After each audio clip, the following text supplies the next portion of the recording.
So, okay, get this out of the way. Let's put it up to the right point. Screen share. Okay, everybody.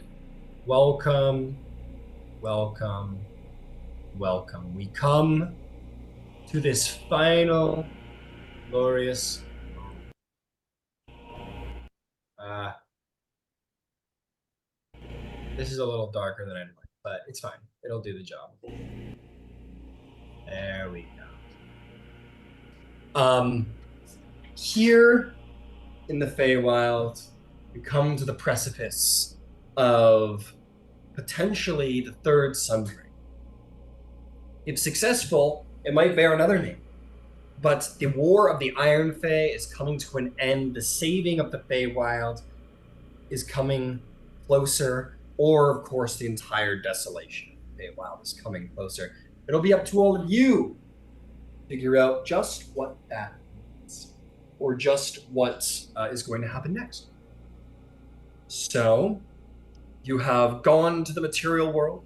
You have found the ritual of the First Sundering, witnessed its devastation, witnessed its destruction, and with great resolve decided that the best course of action was to push ever onward to see what would happen next. You rallied Arcfey, you rallied magics, you rallied power, and you changed. Many of you have changed. Trixie undertaking the knowledge of personalities of hundreds and hundreds and hundreds of years of elven lore and power to make this ritual possible. Tamlin learning something of your oaths, Vivian getting hitched. Um, uh, Valerina White deciding for herself what is most important about power, the price of power and what it's worth to her.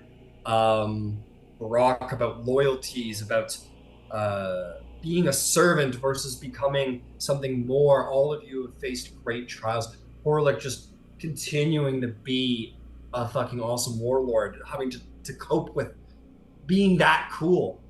Everyone's had their various trials and various things to deal with, and of course, how could I forget Jace having to deal with having such a loving and vigorous wife? Everyone's had their trials. Everyone's had very deep trials, but here now, the greatest one you will all face. Bellarina White, along with the greatest arc phase of all the Feywild, Morgan Le Fay, Titania of the Summer Court, the Skeleton King, the Queen of Air and Darkness, the Witch of Fates, Oberon, Baba Yaga, all great power have come to see this done. The Feywild is being united to see this done. This has definitely been thrown together a little faster than the first Sundering, which was thrown together over like probably a couple decades. But you have something they did not. You have Arcfey of thousands of years of arcane potential experience and knowledge to your beck and call. You have the greatest of magic at your disposal on this plane at your fingertips, and you have yourselves, your own various powers. So,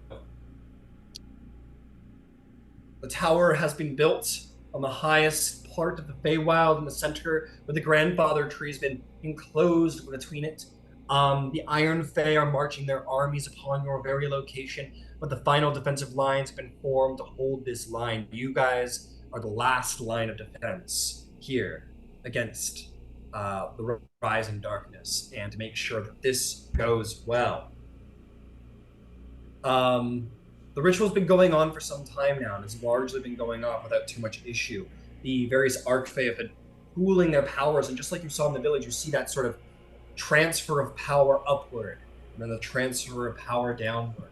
You have begun to see the ritual culminating, beginning. It is a very different ritual than what was first intended by the first Sundering. The first one was one of pride and ambition. It was one of a desire to bring the outer planes into the material world, where it is but your desire to simply cast away the homeland of the Iron Fae, to simply send them off wherever they may go.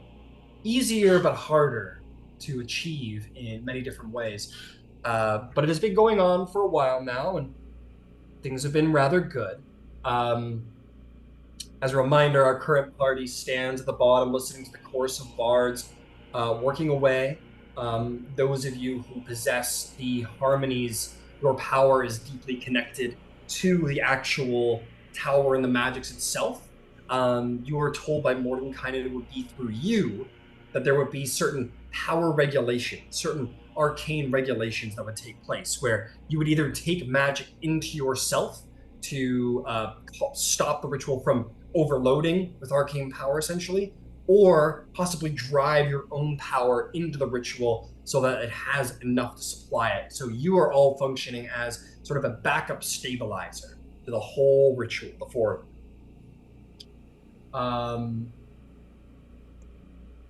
It is, of course, noting that the most important of all of the portions of the ritual is the central caster, the central bard. You have picked the one and only David Bowie to ensure your victory.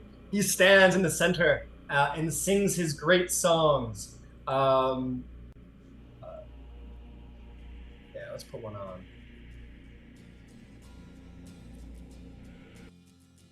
Yeah, this is definitely what it's more sounding like. Yeah, we gotta give you a voice. See, this is like a better ritual than the Elven ritual, all the Elven shit. But like, oh man, connecting with David Bowie's work is so easy. It's so easy down here in the tower. And he's got a chorus to work with. It's great. In fairness, the ritual's been pretty easy for you guys so far. You wait around patiently for disaster to befall. But lucky for you, Velanestra has been sending reports to all of you of the progress of the battle. And things apparently are going very well. Those who were not involved directly with the ritual itself, such as various defensive Archfey, the Lord of Centaurs, the Green Lord. Oh no, he's the Green Lord. What's his title? Skerrit. Skerrit the Oak Lord. He and his Centaur cavalry are holding the line strong and proud. Riverwind and Orchid are using the Everflower's guerrilla tactics to great effect. And the front line is being held quite well. I'm going to turn that down just in case. So all is really well for now, and it is but to let the ritual progress. It seems that the front line is strong. You get reports here and there of like little diversionary guerrilla attempts from the Iron Fae, but again, you have certain assets at your disposal to stop some things from happening. You get reports about those foiled plots as well. And as far as you know, everything's going perfect. You can't complain. Of course, though, there are always little things here and there, and we will have such an example. The power being manifest here is magnificent, and you are all going to feel there is going to be this vacuum of power that those of you possessing the various harmonies are going to feel that it requires some power from each of you. So here is how this is going to work, just to give you a little tutorial to how this ritual is going to work. When power is either needed or power there's too much power, and it will need to come from or be given to some of you or one of you. You may choose amongst yourselves how you'd like to distribute said power, but indeed it must be taken. And that can either be taken or given through hit points or spell slots, and that is your choice.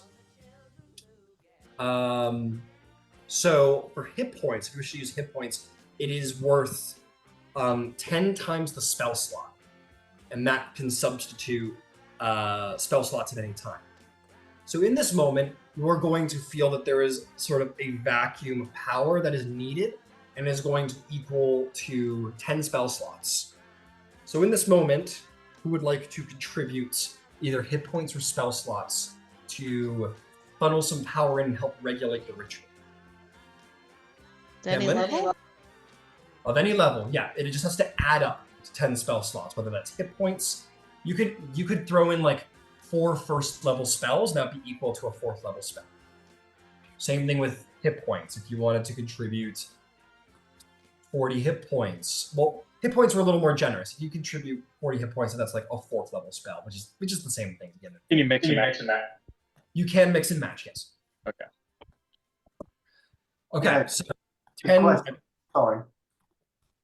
I only have a number of spell slots, and I don't really want to waste them. Could I use a charge of, because I've got a couple of charges of, like control weather and what have you. So I have them as charges from the blade. Yes. So the good news for you, Horlick, and for Jace is that you two do not. Oh no, Jace does possess harmony. My bad. So for Horlick and Vivian, you two do not possess harmonies, and thus are not part of the regulation. In fact, it may end up being upon you two to support the rest of the party members as they're having to be pulled one way or the other. Who knows? So you two are good. You two are good. But it will be to Jace, Hamlin, Trixie, and Brock to make up for the ritual shortcomings. I can do 4 spell slots for this first one. Okay, 4 from Trixie, 6 4 more. level 1s. 4 level 1s. Okay, so we got 8 now, I believe. And all. Oh, Go ahead, Brock. I'll do the rest in hit points. Rest in hit points. Okay, so that would be 20 hit points. And this has to be out of like flat hit. You can't take like temporary hit points. I can't imagine. I'll say you can take it out of temporary hit points. Sure. Okay. Sure. All right, then I'll do that. Okay. So just so we're being very clear, Jace is contributing 4 hit point or 4 spell slots. Trixie is contributing 4 spell slots, and Brock is contributing 20 hit points. Okay, fantastic. You have brought necromancy to the table as it is required of the ritual, and so it takes from each of you. The power of necromancy helps supply the spell either through pure arcane power, which is drawn from each of you, or from your pure life force. Brock, tis but a scratch to a barbarian of such power. But indeed, some of your life force is channeled in, and it helps sort of stabilize that sort of uprusting portion of power through the tower. And you have regulates immediately the ritual, keeping everything nice and calm with the other casters. There is more room for error. There is more room for care and carefulness, because you are all there to make up for where they could not. All is well. So, is there anything that the 6 of you would like to do, would like to prep, would like to say to one another at all as this ritual is conducted? It's been about 20 minutes now, we'll say. You're 20 minutes into the ritual, and this first sort of requirement of power is had. Is there anything that you guys would like to do, say, prep, anything at all? I just noticed that Jace is still a level 19. Would he be a 20? You bet. Okay.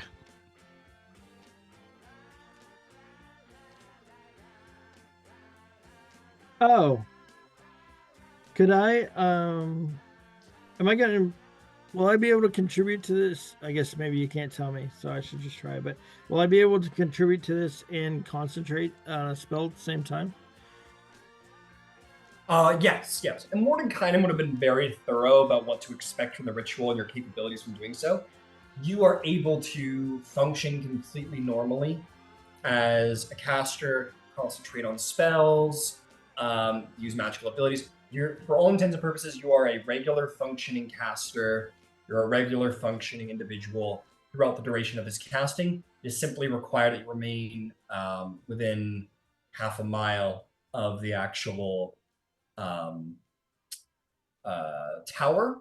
For the sake of this to work, the closer you are, the better, for security purposes. But a half a mile radius is the absolute length that you all with your harmonies could go without being sort of cut off from the ritual.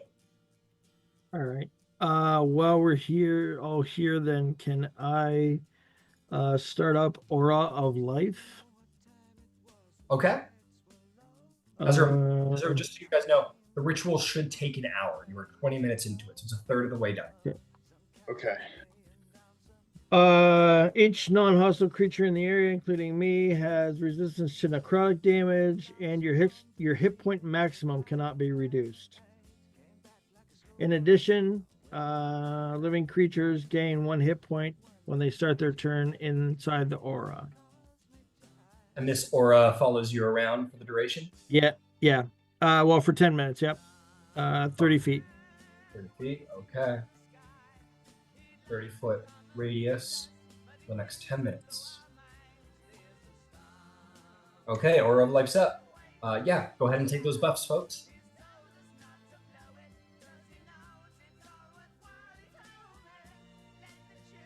How is the battlefield looking?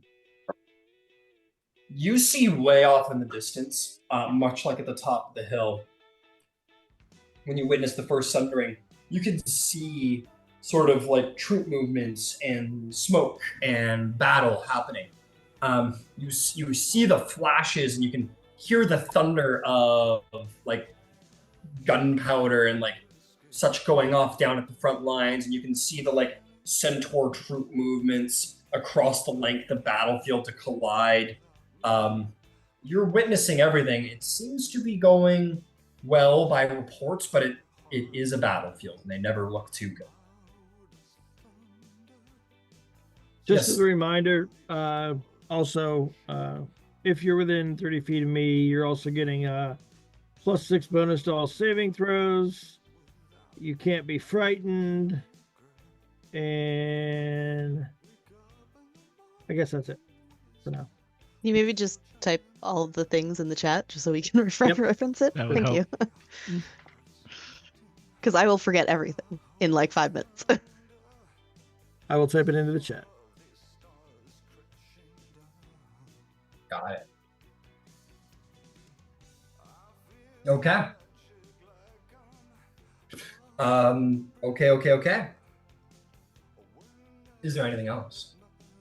Yeah, I think in preparation myself, I'm going to cast 5th level armor of Agnes with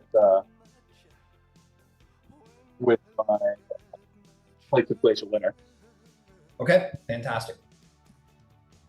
Oh, I do have something else too. Yeah, go ahead. Oh yeah. Could I cast Death Ward on myself? Yep, of course.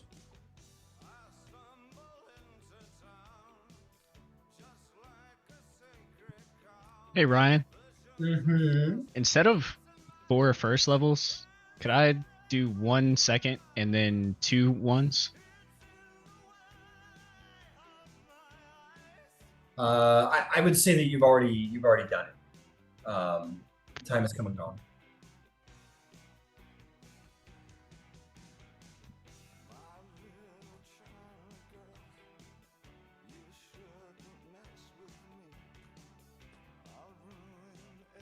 All right. Anything else, or are you guys just going to continue to patrol and be ready, be prepared? I'm just trying to see if I have a specific spell prepared, but would we have known before this started that this was how it was going to go? Yes. Can I swap out a spell knowing that? Sure. Yeah. Okay. Anyone wants to be a little more particular about their, if anyone else is a prepared caster and wants to be particular about their preparations for this day and this challenge, feel free. You guys have been well. Just because I have regenerate and it just seems obvious to choose that spell. Fair.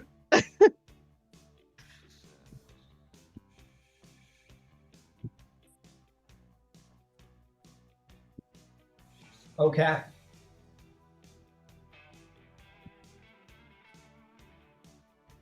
My girl Valerina, she's up at the top with the other mages, right? Yeah, she's in the center of the ritual right now. There isn't much more she can do but be entirely concentrating and entirely focused on the ritual. Understood.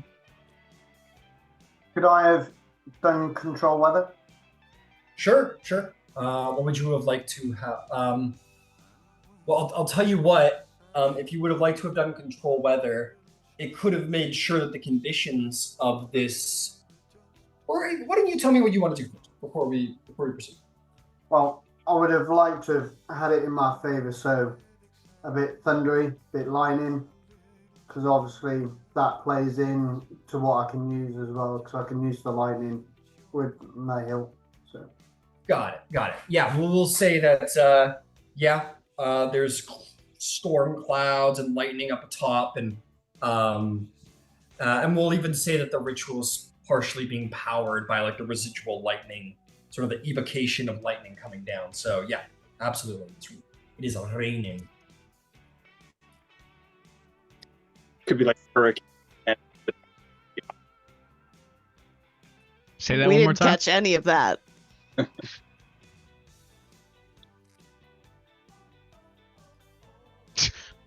You just kind of cut out a little Yeah, bit. can you say? Yeah. Who, me? Yeah. Oh, is that it could be like a hurricane, and like Oh, I lost you again, buddy. Hurricane, It just doesn't want light temple. to let you say what you're trying to say because everything in between came through. all right. How about now? Yeah. Yeah. Could say it's like a hurricane, and the temple is in.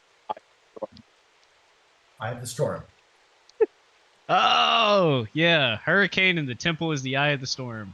Got it. We got there Is eventually. it still like not coming in? It comes in sometimes. It's a little, yeah. If I can suggest, I think whatever's happening with your mic, it's being really singular in its direction. So when your head turns in any direction, that's where we lose you. But if you stay in this like one sweet spot, we can hear you pretty well. Huh. Okay. I'll try and work with that. Yeah. Right there, it sounds as good as you've ever sounded. Okay. All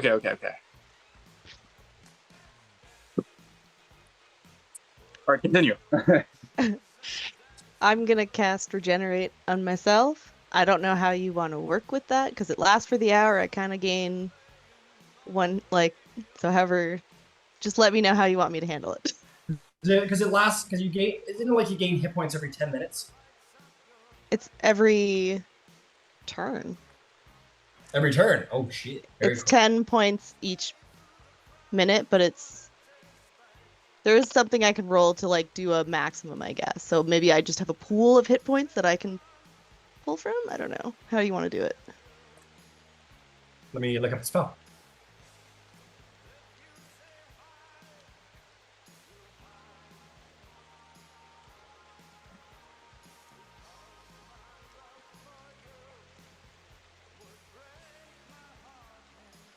Yeah, you regain 1 hit point at the start of each of your turns.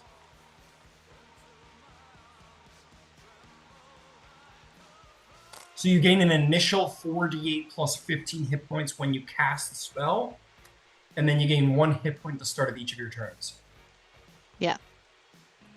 Which I don't need to regain anything currently, but it's also 1 minute casting time. So I feel like I gotta get this done now before shit really hits the fan. So Fair enough. Fair enough. Yeah, absolutely. Yeah, if you spend a minute casting it and you vamp it out, and you feel like really good for a second, feel just like so healthy, and then yeah, your body will be ready to like knit itself together of its own volition. so maybe just in between the surges, just let me know how much time has passed, and then I can just, if that works. Yeah, absolutely, Okay. absolutely. Can do. Okay.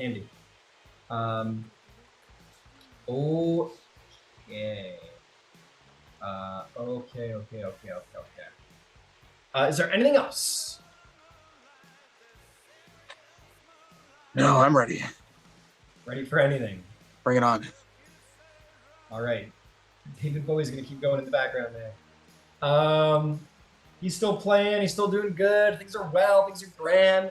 Another 20 minutes goes by. So that's. Hey, this is pretty easy. Yeah, this is pretty easy. So that's like 200 hit points, Trixie. Look at you. You're so strong. I'll say at this point, you see this.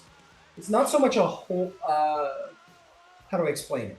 Because this is a very different ritual than what you originally created. So here's what I'll say.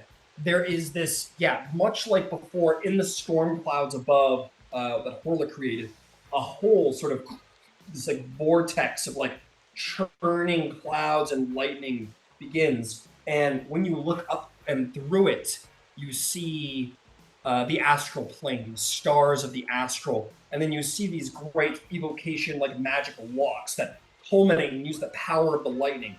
And in this moment, there is a surge of magic that shoots down to, much like before, shoots down through that needs to be captured in this moment.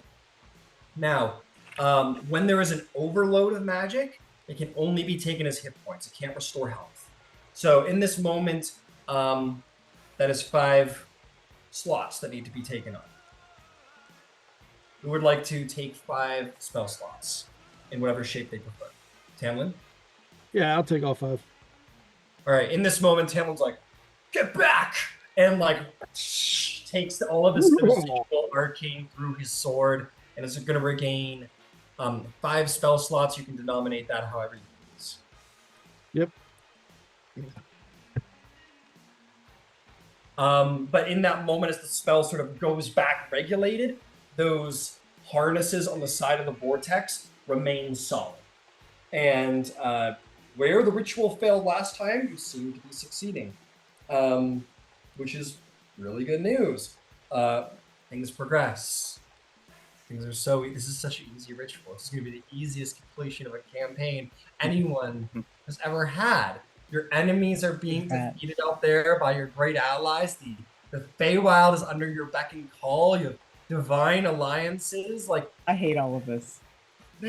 Everything is great. What could more than one ask for? Let's see here. Let's see what the dice say. What's not to love? What's not to love? Okay. So that's 40 minutes. You guys get to the 50-minute mark. At the 50-minute mark, there is yes, Vivian. At the 50-minute mark, there are 2 things Vivian would like to do. Okay. One is use a sorcery point to cast fly. She's not going to fly, but it lasts. Yeah. And the other is Tasha's otherworldly guise. Infernal. Got it. Everyone's like, oh shit, the fuck, and you just kind of become nightmare from hell. Absolutely. There is going to be another sort of well of power where the casters at the top of that mount, at the top of that tower, they're struggling to, like, you guys see portions like through the vortex up in the sky. You see portions of like land, like broken rock, sort of twisting and churning as if coming from the storm itself and up into that astral plane, sort of spinning up into the air as if it's ascending into space itself. Your ritual is working from wherever you're pulling it from, and maybe off in the far miles off distance, the edge of the battlefield, the lands of the Iron Fae, you can see giant motes of rock lifting into the air and vanishing into the sky, where a secondary vortex, a twin vortex, has opened, and you're beginning to pull the portions of the Feywild that would be called the Iron Fae Kingdom are being pulled up in these large motes up to be discarded into the astral sea. Things are working well, but they need a big chunk of power in this moment.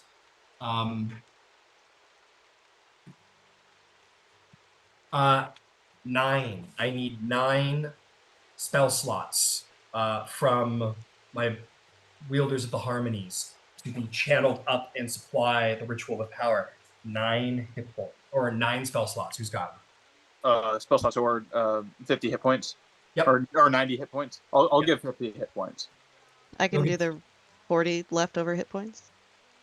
Okay, 40 leftover hit points and 50 hit points. Okay, you two channel your life force into it, sort of like blood comes out of like your skin and sort of vanishes into pure life force, arcane energy that supply Go ahead and mark off those. And ritual holes. Can I? Yeah. Can I look over at Brock and Trixie and try to see how they're holding up? We're fine. They're holding up pretty good. High level adventurers, you're like, good. You guys good? And they're like, yeah, fucking pretty bad. We're fucking good. They're holding on pretty good. Ryan, Yeah. in this moment, could Jace be like walking around? Because he has this feral senses thing. Yeah. That allows him to be aware of invisible creatures. Right. Within 30 feet. Yeah. I want to be patrolling the whole area around here. Yeah, you're patrolling, keeping an eye out. All is well. All is well, my friend. Things are great. You're keeping an eye out. You come back to the party, give them a nod. Cameron's like, you guys good? And you two are like, yeah, we're doing great. It is at the 53-minute mark that something finally happens. The shoe drops. You guys see a nimbus. For those of you who do not know, you know in those stained glass windows where you see like Jesus and he has the circle around his head, that's a nimbus. It's like a halo, basically. But you guys see this nimbus of light, this like sphere, this like circle of light that blinds you all for a second. You don't know what happened.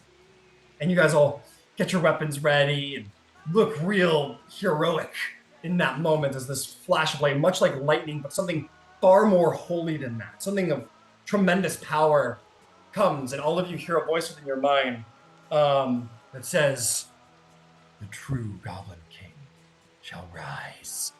It is the way of the tube." And you see as the light vanishes. No fucking way, dude. Oh no. Kill him! Kill him now! 5 celestial guardians have come forth. Are they all goblins, dude? You bet they're all goblins. Tubes in my kingdom. They come forth. The The 5 tube champions of light. in a great nimbus of light, a great tube, if you will, of light. Should have really done something about these guys. Done something about 5 holy warriors endowed with the great powers of the tube come forth, for they are not to be denied. You see amongst them many who wield great weapons. You see one who wields at his fingertips. Who is it? Which one is it? You see this elder goblin who has just like what looks like just like a lead pipe, kind of like with some rope wrapped around it, around his neck.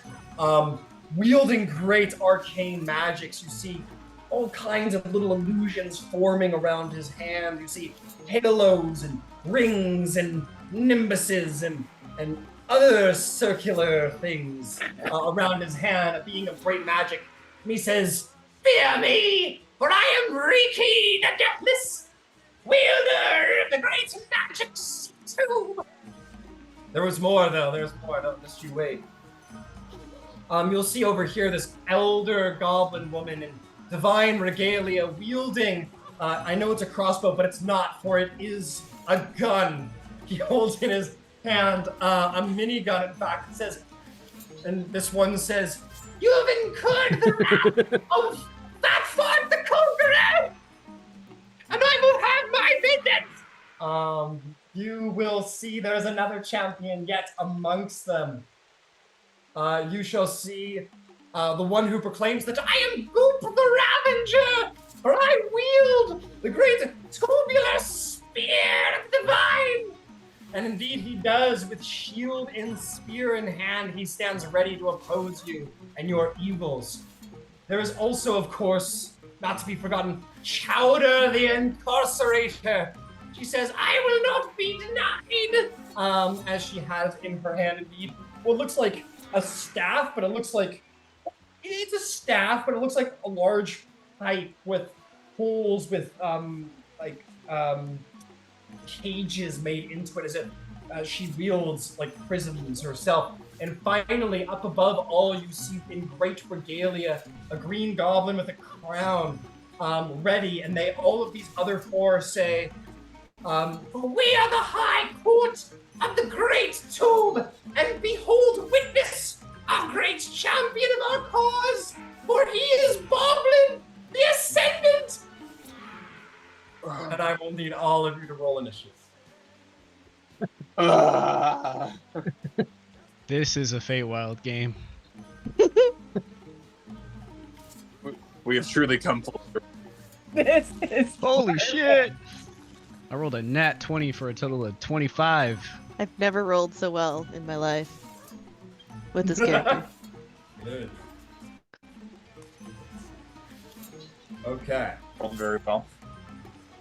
Goblin the Ascendant. Wouldn't that be the best ending? We all get slaughtered by godly goblins.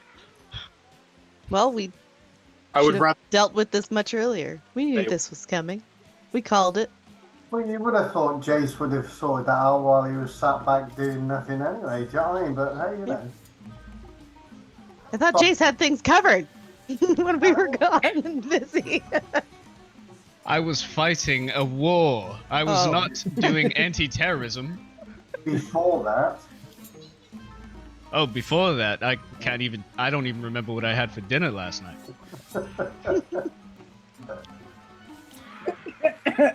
Green beans and quail, darling. Green beans and quail. Thank you, dear. You're here! I love you. I love you. that Rhodos. I love her. Is that Yes. Hey, when are you gonna stop hanging around with that Jace loser? Come hang out with a real. Who said this shit? Alright, last. Oh man. Aw, dude, if Ballerina could fucking cast a fucking minor illusion of a cube above the tower, that would be perfect. Behold!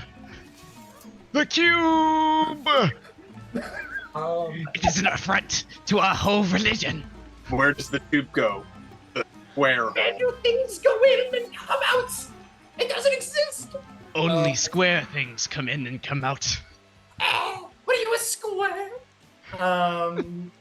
Okay, let's do this. Do I have a 20 plus initiative? Yes. 22. 22 as well. I thought of something funnier than 22.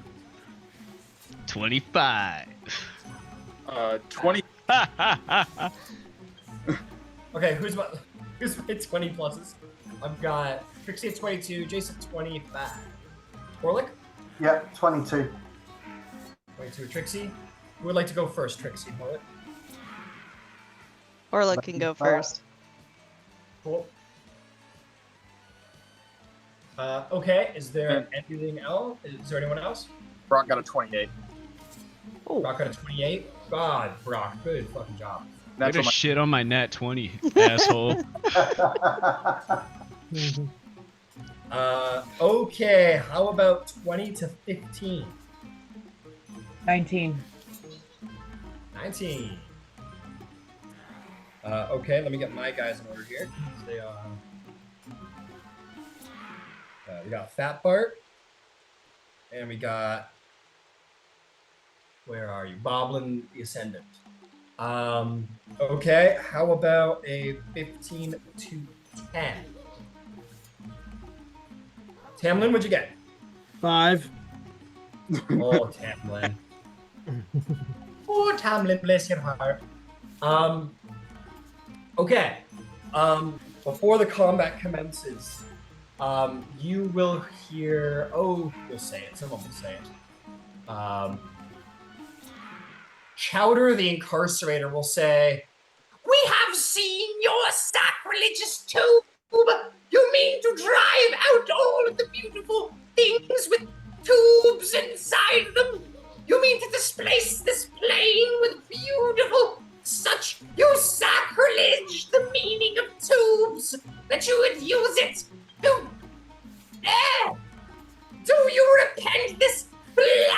this ritual, this a stain upon the honor of tubes. Where are you I getting will your rid- information from?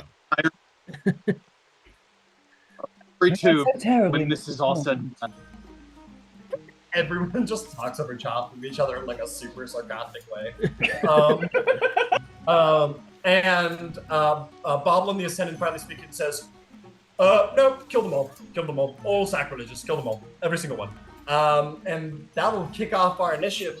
Brock, my man, you start us off strong. What do you do? I think at the first mention of tube, I instinctually fly into an irrational rage. Possibly rational. Possibly rational in this moment. And so you do. Go ahead and roll your wild magic. 18 on the 20, and then a 3 and a 7. So I think I'll go with the 7 as flowers and vines temporarily grow around me, giving 15 feet of difficult terrain for my enemies around me.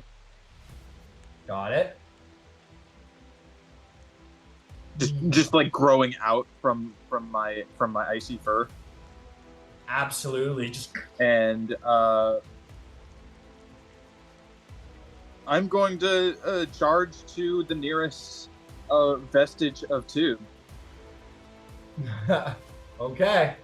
How much speed you got? I got 40 feet plus another 20 for raging, so a total of 60.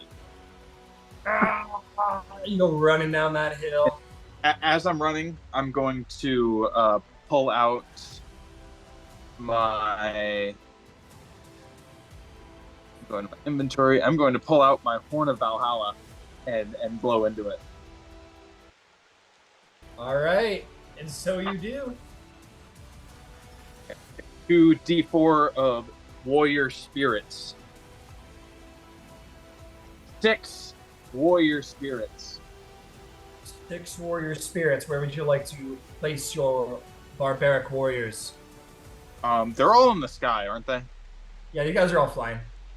Okay, I'm not going to put them in the sky. I'm going to surround myself with them. Understood. Yeah, I was gonna use some oiled up. No, okay, I'll use cone on it. All right. Are they in your grass or are they around you? Even if they're in it, it's only difficult terrain to my enemies. So, but I'll say around the perimeter. Okay, they'll stand around the radius. Got it. And I'll tell them, slice every tube you see lengthwise as to not create more tubes. They go, This fucking guy. we have heard of these sacrileges in Valhalla. It shall be no more. Woo! And that is my turn. All right. It is time for a legendary action from Goop the Ravager. Fear him. I know this class. You know this class? Yes. All right.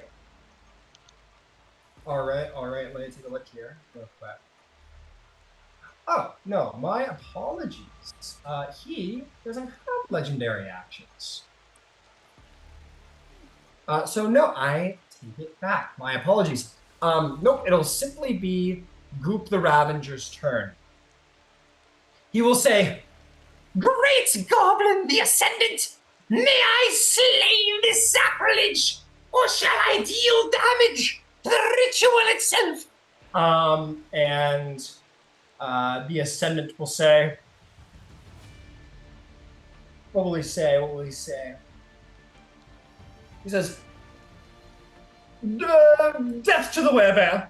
He goes, very good range. And is going to get into a fight. Let's see here. So we got some mythic actions. Let's see. It's about the Legion, Strong Slayer. Okay, not too yet. Hmm.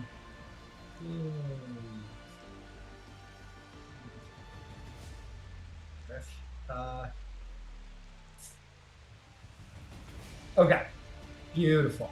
Let's do this. Within the storm up above, the flashes of light, Goop the Ravager is going to use a bonus action to attempt to hide. As nobody has a passive perception above 30,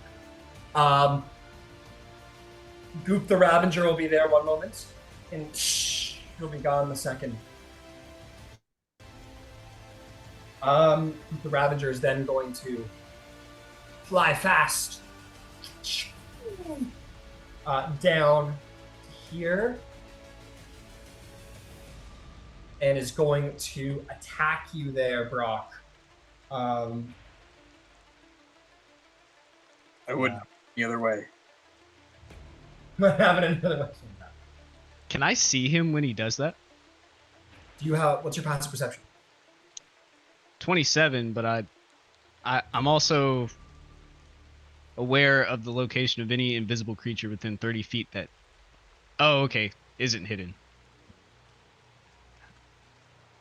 My bad. How does that make sense? Anyway. You are aware, yes. As this individual went into hiding, it seems that they also entered invisibility as they attempted stealth. So you, because of this feature, that is why they're able to hide pretty much in plain sight, because they did go invisible. So you are aware there is invisibility in play. So you see, like, Goop just fly down to Brock, but nobody else is aware of it because, well, only within 30 feet for you, right? Yeah. Well, yeah, you wouldn't be aware of it. So, okay. And I said all of that. Let's see here. What are we gonna do? This individual is going to use Poisonous Caress and is going to take out from his pocket a syringe. He's going to say, "The mighty tomb of the rogue," and is going to stab you in the neck with his magic syringe, or attempts to anyway. Oh no, they're meth Brock, heads. that is going. These meth heads, man. This one's going to. That's going to be a 20. It's going to be a 30-60. That'll hit. That'll hit. Let me roll damage. Because you could not see him, it's going to be double damage.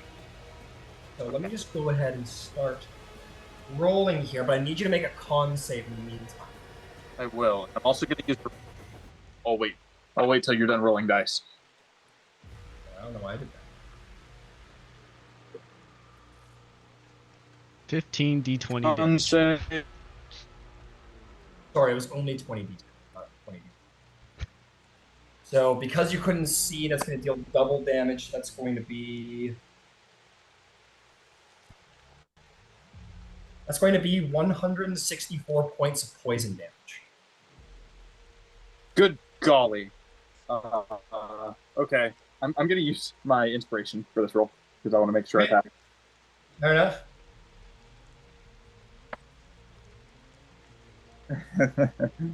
How does a 17 do? 17 will not be a failure. You will lose these points in your maximum hit points as well. But he can't be reduced. He's out. I'm not in the aura anymore. He's outside of the aura now. And your aura only lasted for 10 minutes when you cast it, which was Right. quite a while ago. Well, All right. shit. How many hit points again? 164. All right.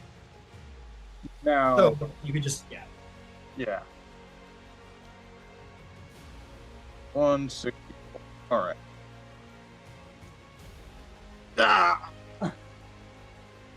He just syringes you in the neck and injects you with this like green or like glowing green, like Ninja Turtles toxic goo shit, and it just starts breaking apart heart, through the foundations of your body. And she'll whisper in your ear. What does she whisper? She'll say, "Sacrilege. Apostate." All right, and I'm going to use my reaction to.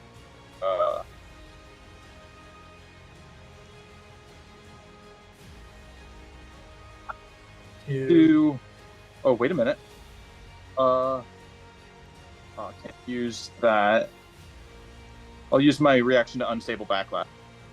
Okay.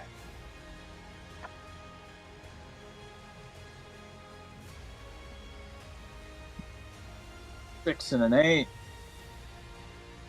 6 and an 8. That'll be my features. Be nice if I could use my computer, but I'm using my phone. Dedicated man. I'm gonna go with the 8 and shoot a bolt of light out of my chest Hell yeah. and try and strike him in the eyes. Go for the eyes, boo. A Constitution saving throw. DC 14 plus another 4, so 18. DC 18 con. That will save with a 21. We'll save. Oh, that's fine. Everything's fine. I do look very poisoned. Okay. So that will be the turn of Goop the Ravager. Jace, you see in a single strike, you have never seen. Oh. I was going to do my Warriors of Valhalla go, but that was their turn would have been before he flew down. Oh, yeah. Go for it now. Sure. All right, yeah. Yeah, I'll have them surround this asshole. No, we'll say they go now. You want them to just all like fall in and attack this guy? Yeah. Mm-hmm. All right, they all go in, they charge. Oh, Brock, Meadow Brock! And they all run in, surround this guy.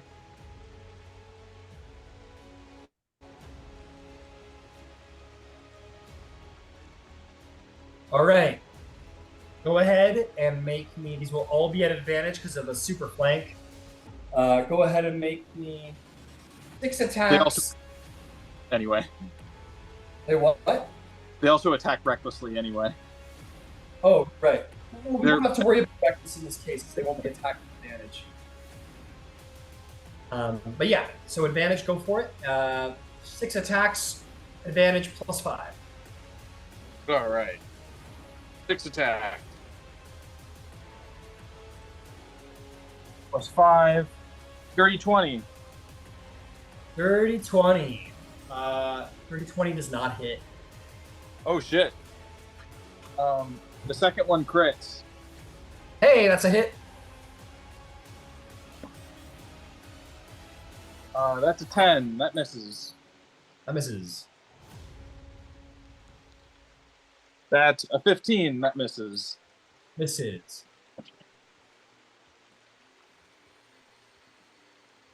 That is another dirty 20 that misses.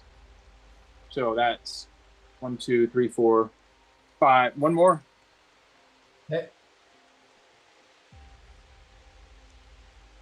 And that is a 23. 23 will hit. So go ahead and All right. roll me some damage. A d12 plus 3. D12 plus 3, 1 crit. All right, I'll do the crit first. Got it. That is 12 plus another 10, so 22 for the crit. 22 for the crit. Okay. By the grace of these warriors being sent from Valhalla, I'll say they themselves are indeed magic, and thus their weapons are magic. So 22 damage. Is that total? Oh, keep going. Yeah. That's for the crit. Cool. And the next one is 6. 6 damage. 6 damage. Okay. Fantastic. The two of them slice in, and Goop is going to go, holes! I am closer to the Great Holy, but I have no holes! Is there anything else? That is it for them. All right. That is going to bring us to Jace Silverlord, the Great Ranger. What do you do in the face of these hooligans and All right. malcontents? How long will it be until the ritual is complete? 7 minutes. 7 minutes? Pocket watch, and you're like, yeah, it's 7 minutes. Very good, very good. I think that I will... How far am I away from the mass of them in the air?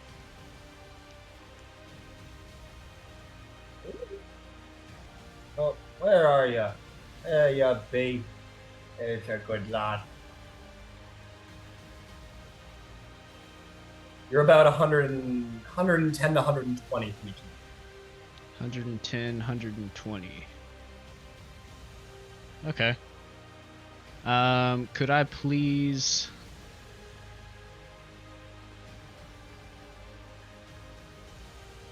Yeah. Could I please, pull out the Dragon Wing Longbow? Yep. And I would like to cast Ensnaring Strike at 2nd level. Okay. Which will be 2d6. All right. And I would like to shoot the main poobah. The main poobah.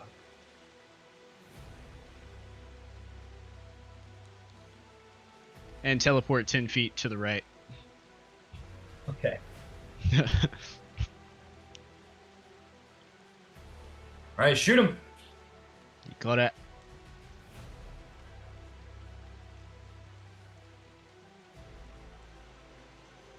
Will a 25 hit? A 25 does hit. Go ahead and roll damage. Excellent. Plus 1d6. I believe this Dragonwing Longbow is lightning, if I'm not mistaken, from Okay. Horlick. So 13. And then when the Ensnaring Strike hits him, he needs to make a strength save, DC 19, or be restrained by the magical vines until the spell ends. Okay. And I would like to make him my favored foe.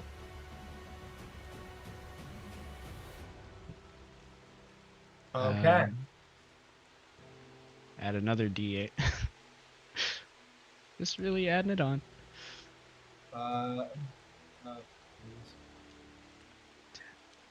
Okay. That'll be 17 total damage on that initial hit. Okay. Did he pass or fail the saving throw? Con save. I'm working on that. I'm just trying to see if he's got any Strength save. strength save.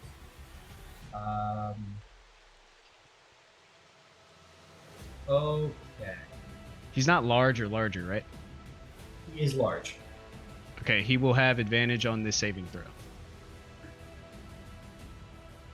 Strength save. He rolls a 33. That'll do it. Yeah, so the vines just shrivel away. And I'll shoot him again with sharpshooter this time. Okay. That'll be a natural 20 for a total of 33. Yeah, that'll do it. All right, so this is sharpshooter, so plus 10 on top of this.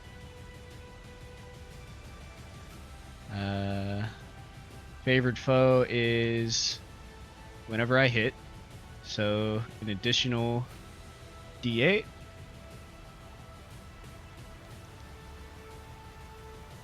Alright. So that damage would be...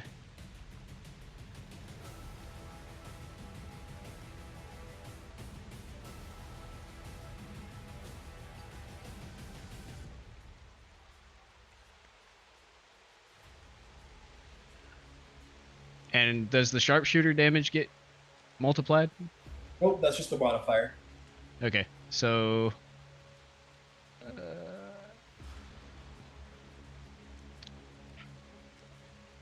28, I think.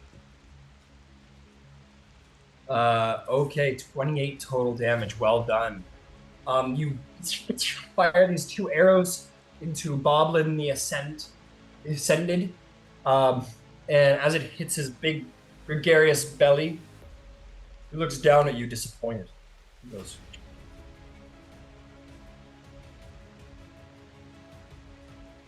goes, I am not the one you should be focusing.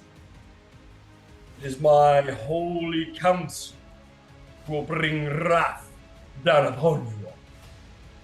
This one needs a lesson.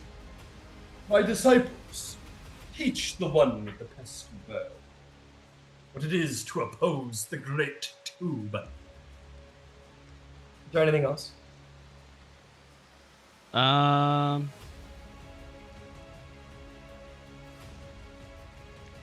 not at this time. No, that's fine. Okay, cool. And I will run back, actually. Okay. We'll 10 feet you back from that last attack. Mm-hmm. If you want to run towards the circle of the chorus of bards. No. I'll run diagonal. Yeah. Okay, cool. Sweet. Legendary action. Goblin the Ascendant is going to sort of move up. Sure, he'll move up 60 feet and just kind of like float in the air and kind of like watch the scenes. He's going to kind of like, there'll be this like long log that'll appear underneath his, of course it's a hollowed out log, and he will sort of sit on the log like Kermit the Frog a little bit, and it's just going to like watch the battlefield like a king residing over his court. All right, Horlink, the warmonger, the avatar of the Stormlord, what do you do? Right, so these 3 that are still down here, Yep. how, what, 120 away from me, the same as what Jace was? I think they're tad closer than where Jace was. Yeah, 100 to 110 feet away, depending. Alright then, I'm just gonna throw a circle of death around them. Con save 20, please. Got it. What's the radius of Circle of Death? It's a 60-foot radius. Okay. So if I can catch the guy up there as well, then I'll do that. I don't think that's going to be a problem. You got all of them. Okay, Circle of Unalive.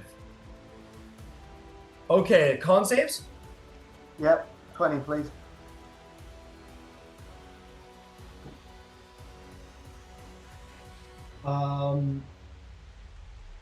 Let's see here. That's going to be 30 from Boblin the Ascendant. Who we got down here? Who's next? We got the Incarcerator.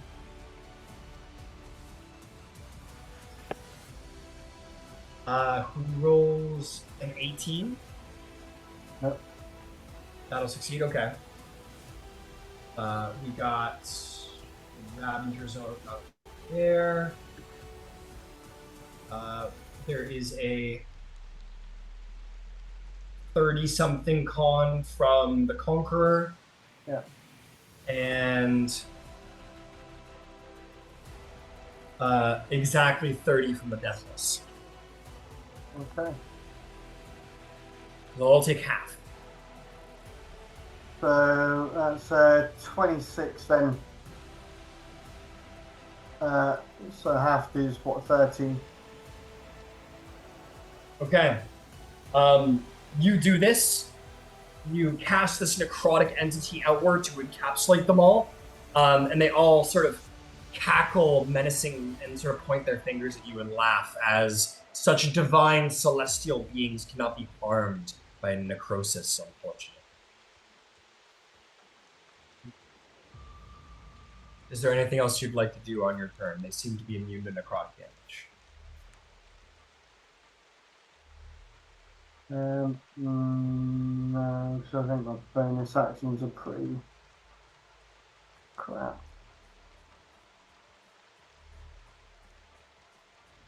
Yeah, and he's too far away to be hexed. Okay, no, that's fine. No, sorry, the one that's down by Brock, how far away is he?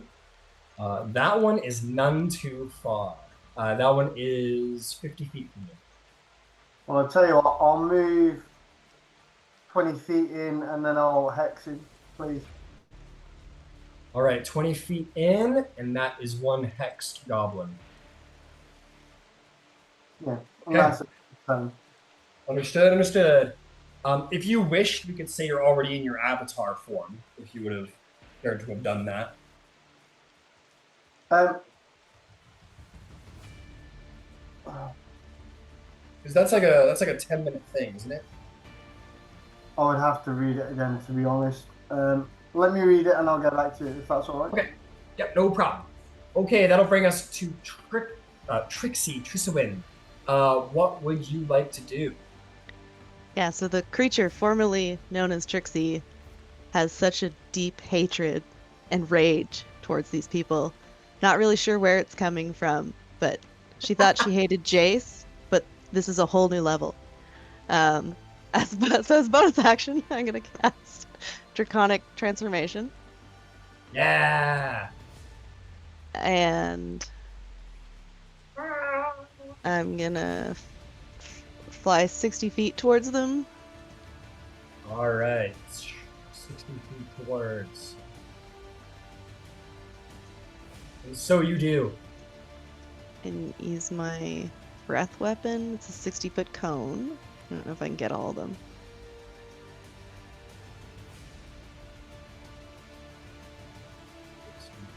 Yeah, as long as we can make the...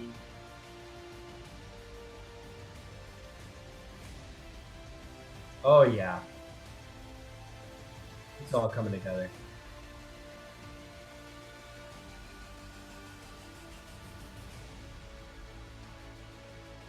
Yeah, I think you're getting them all. Oh, yeah, you get them all. Just at the end of your range. Fantastic. What color? What element? What are you using? Well, it's force, though. I don't know. It's force, okay. It's a swirling conundrum of all of the elements to become pure magical force. Fantastic. What do you need from me? It's a dex save of 22. The Incarcerator succeeds. 22. The Conqueror succeeds. And the Deathless fails. Okay, so it's 24 or 12. Got it. I rolled horribly. 4 and 12.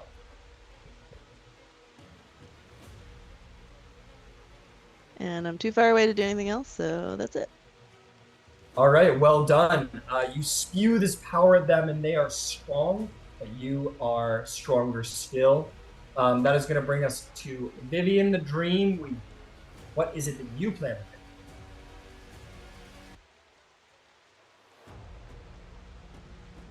I'm gonna banish the one with the gun. I'll try and banish the one with the gun. Fantastic. I believe you're well within range. Charisma save, if I'm not mistaken. 19. Is it 90 feet? Charisma save 19. Oh, you're asking me how far it is. I've got the feet. so it's 60 feet. Do I need to get closer? Is it too far away? You indeed need to get closer. All right, well, I can fly up and over some. Yes, you can. I got 40 feet of fly speed. 40 feet of fly speed. That's where you need to get to. That's 60 feet right there. Come on now, get there. Get there. There we go. So yeah, 35 feet gets you into range for a banishment. Who's that? That would be the what is your name? This is the one. Okay, the Conqueror. Fat Fart the Conqueror rolls a natural 20. Of course they do. Yeah, sorry to say. Rolls Okay. a natural 20 is going to succeed. She's going to say, "Banish me hence, hence to where, for this is the great original plane of the tubes, for I belong nowhere greater than here." I'll send you where I damn well please. I already know it. And is gonna hit you with one of those goblin, mean things. Is there anything else with you? Nope. No, that will bring us to Fat Fart the Conqueror. Fat Fart, what are you gonna do? Okay, I'm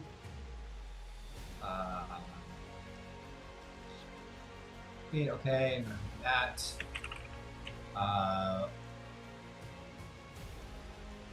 We don't need to worry about that because she's right in front of you. She is going to just like take a knee in the air and bring her gun forward, and say, "I would smite you where you are, fairy, but I was told to do great and terrible things here still." And is going to point her gun at one of the bards in the ritual circle and say, "No more!" And she is going to try and kill one of the bards who is conducting the ritual.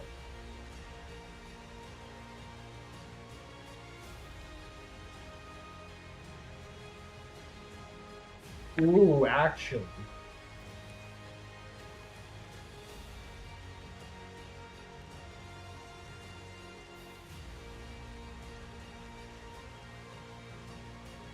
Oh, yeah. She's going to hit a switch on her gun, and it's going to begin to glow and light up. And you're going to see right in front of her gun this like portal open, and she's going to like fire like crazy into the actual portal, and then the portal will close, and she'll look up with a great smile on her face, and you are going to look up and see from the astral portal that is part of your ritual. You're going to see innumerable bullets become filing down on the ritual site itself. It's going to bounce off of an abjured invisible shield above the actual ritual site. A defense made, no doubt, by one of the many great casters. But unfortunately, the bards will all be vulnerable to such a volley. And in this moment, that's gonna come. We're gonna check it out, though. There's no chance of a dexterity saving throw in this moment, as they need to stand perfectly still and in their positions to conduct the ritual.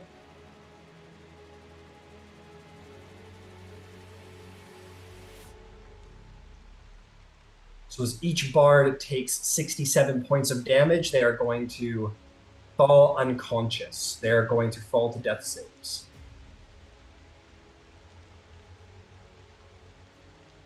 Nope, fall over. The chorus of bards supporting David Bowie are down for the count. In this moment, there is going to be a massive surge of energy required to keep this ritual afloat.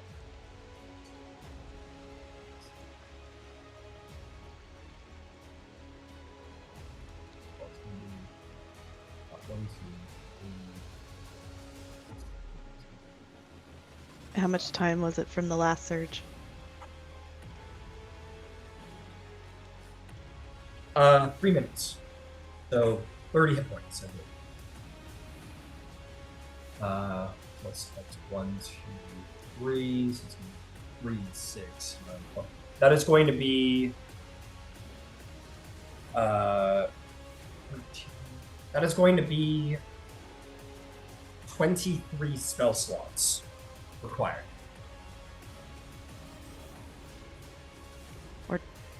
Or hit points? The Or hit 230. points. 20, yeah, or hit points. I will take 100 hit points. Okay, 100 hit points from Trixie. I will provide 80 hit points. Hold on. 100 hit points. That's not. So that's 10. Yep. You're going to provide 80 hit points. Okay. I'll that's take 50. 8, or 18. I'll take 50. 15 or 50. Yep. No, Okay. 50. Yep. 50. Sorry. I'm sorry. Yeah. You three all pour this power in through the magic of your harmonies. You're able to pour all of this health into the ritual itself and are able to stabilize it. There's one thing that's sure is that the ritual is much less stable in this moment. In this initial surge, all of these hit points are pulled from all of you by your own will. It might take a lot of extra stabilization because these bards are not here to help support David Bowie's miraculous, beautiful singing.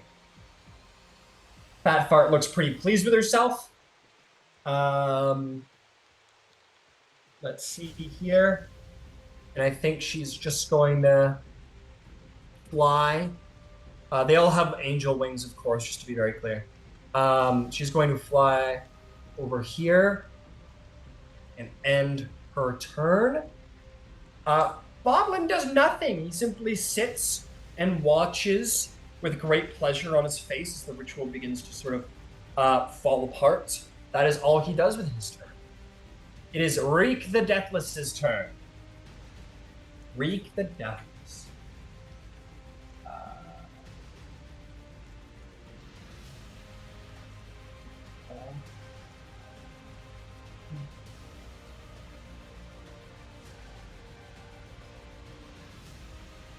Okay.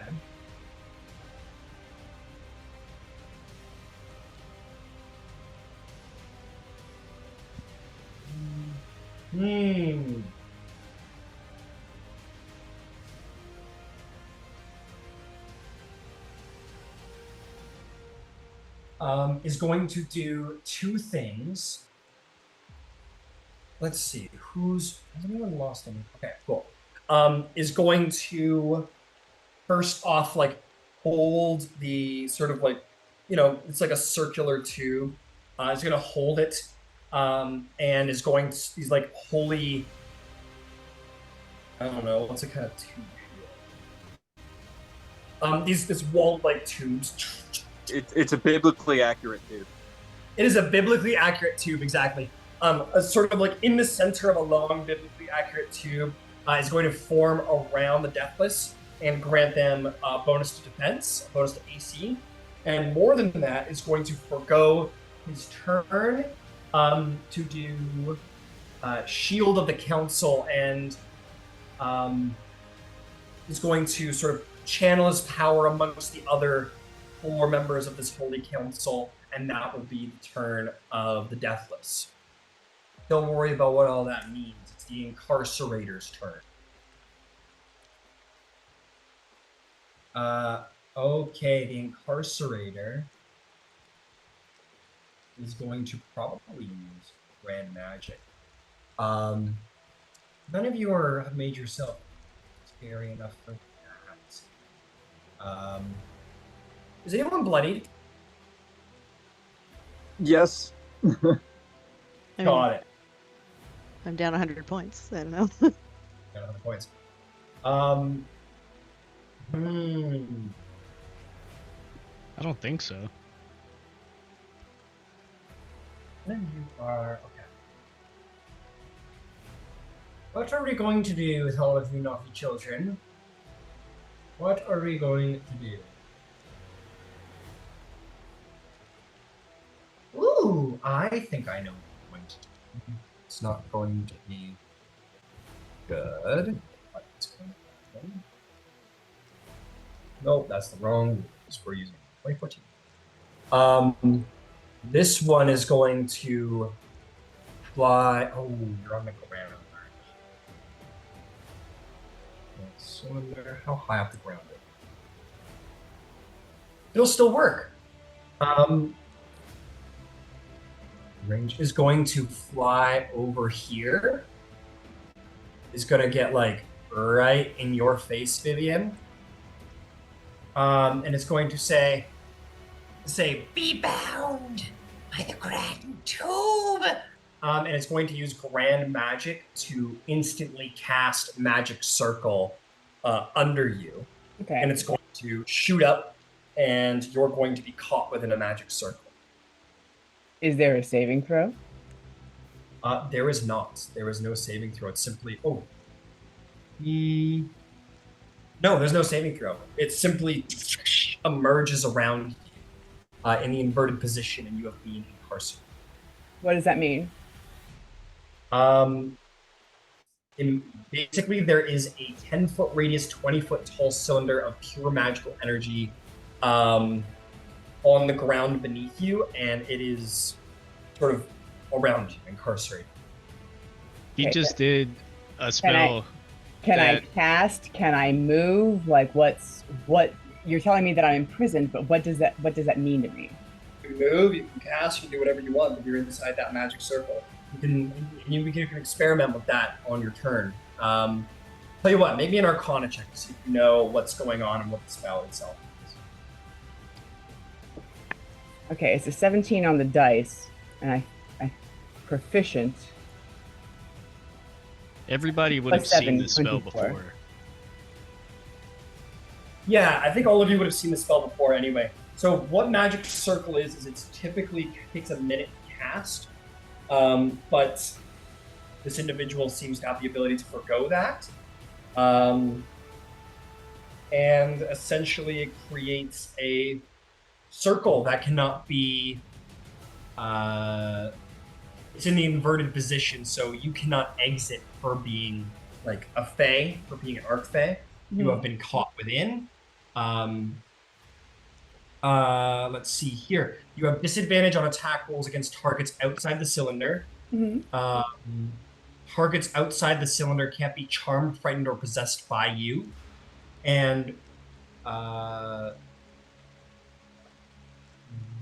is that. And you can't willingly exit the circle. And if you attempt to do so by magical means, you must succeed on a charisma saving throw. So if you attempt to teleport out of the circle, you must make a charisma save. You got it. Okay, that is what is done to you, and then she's going to sort of chuckle and back off. You can make an opportunity attack as a disadvantage, though. Oh, I would love to make an opportunity attack. That would be great, thanks. And I'm a warcaster, so this is going to be a spell. Sure.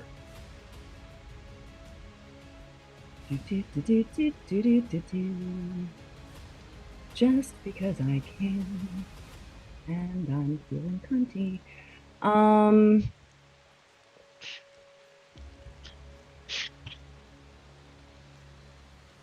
Yeah, I'm going to cast. Oh wait, no, that probably won't work. So let's not do that then. Nah, I'm just gonna hit her with my sword. Let's do it that way. Go for it. No, that's just gonna respond to guiding bolt. Oh fuck, that's not 20. Sweet. I don't know what to add to it though. I gotta check my thing. Disadvantage. 14. Oh, you're right. Sorry. All good. So that's a 12 plus 14. 26. What, 26? That will hit.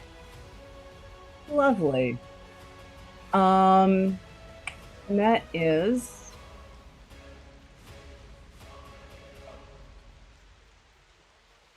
not much. Little nick. 10 points of damage. All right, 10 points of damage. It all counts. Well done. And I think that is going to be it for the incarcerator.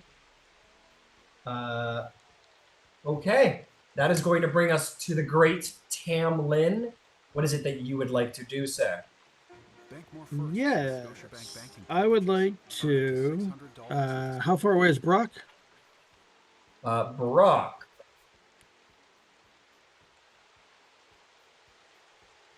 Brock is 65 feet. Bummer. All right. Chop, chop, chop, chop, chop, chop, chop, chop. Give me a second.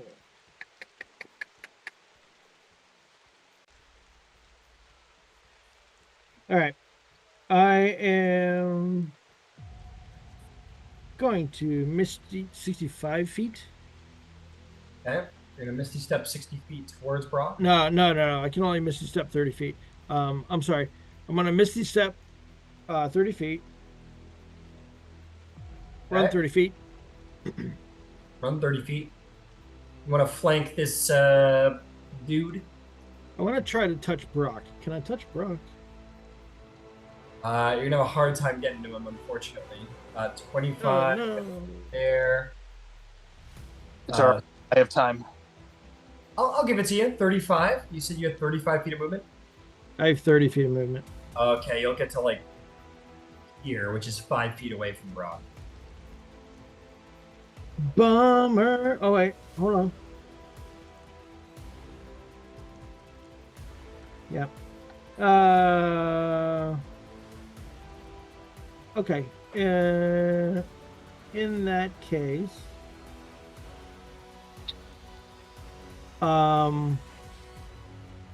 shoot, that kind of ruined what I was gonna do. Thought it was close to that. Yeah, sorry. I'll go ahead and cast Aura of Life again. Aura of Life again. 30 feet, right? Yep. Now, will that restore my hit point maximum? Depends how much healing you get. How much healing is that, Tamlin? It's only one hit point of healing, but he's talking about the quality that says that your hit point maximum can't be reduced. Can't be reduced further. I guess that's the key, huh? Let me go check. I just want to get the reading exactly. Very good play though. Oh no, you can can't be reduced. Hang on.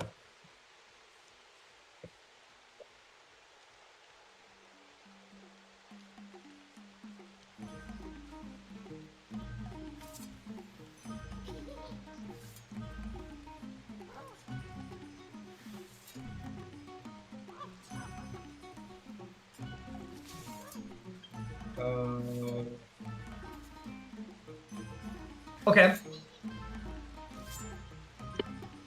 I think that's gonna do the job. I think so. Oh, nice.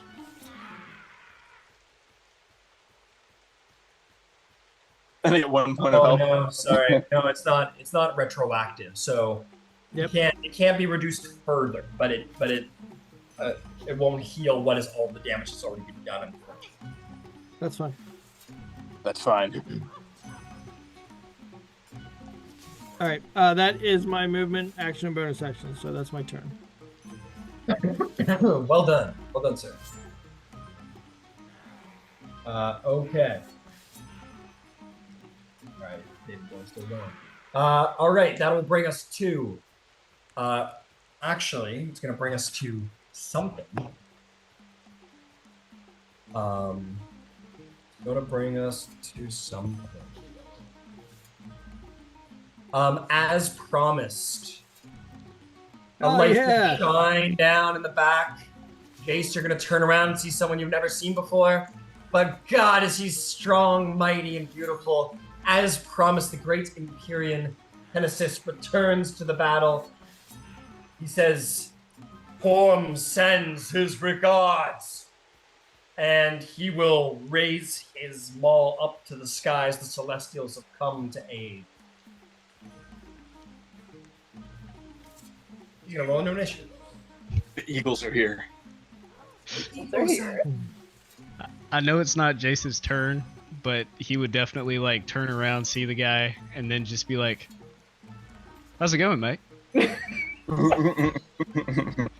You on our side of this?"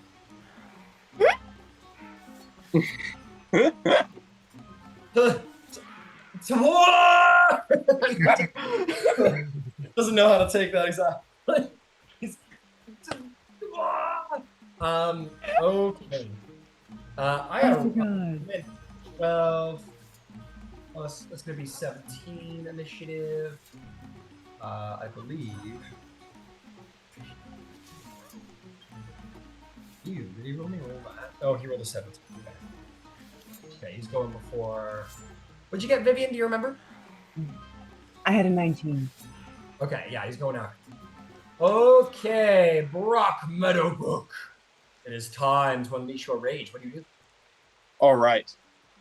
First thing I'm going to do, I'm going to use my bonus action to invoke my Eldritch Maw. All right, your Eldritch Maw, your arms extend wild and strong.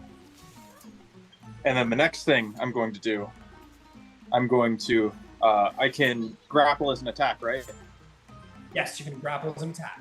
I'm going to grab this bastard. All right, make me an athletics check at advantage against the Ravager. Okay, that is...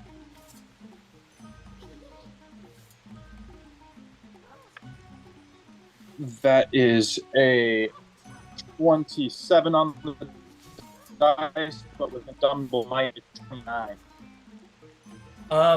Good God. And you seem to have found a very stark weakness within this individual. You grapple, and she has no recourse. She cannot escape your grasp. Now I am going to... I have him grappled with one hand, and I'm going to pull out my claw. Okay. It's lagging a bit. And I'm going to, with this hit, do a frost strike of the giants. Oh, okay. To add an extra d6. And I'm going to attack. Understood. Go for it.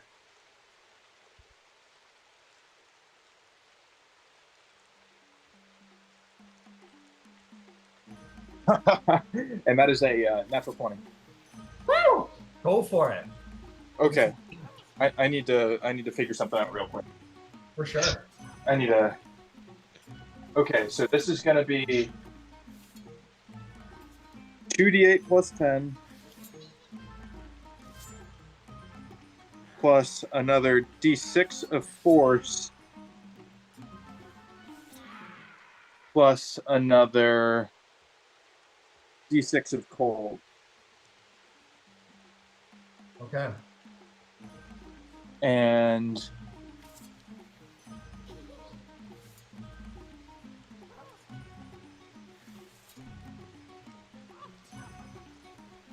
per slasher, when you score a critical hit that deals slashing damage, you grievously wound it until the start of your next turn. The target has disadvantage on all attack rolls.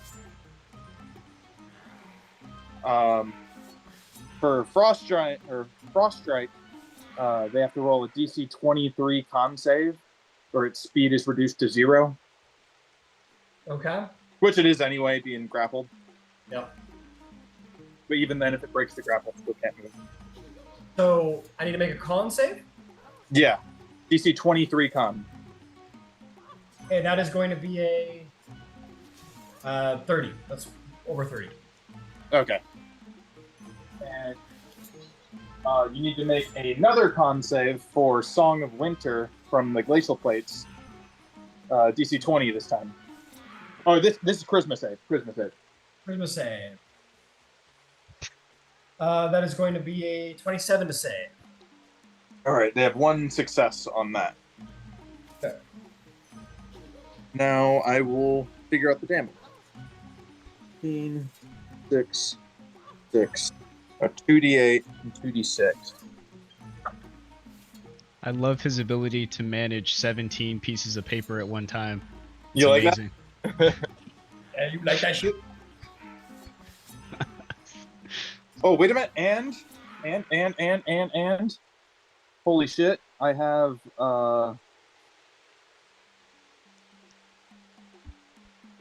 where are you? Brutal critical, so that's an additional 3 damage dice. Woo! But those don't benefit from the crit. Those are just on their own. Yeah. All right, so 3 more d8 that don't get matched. That. I need more d8s.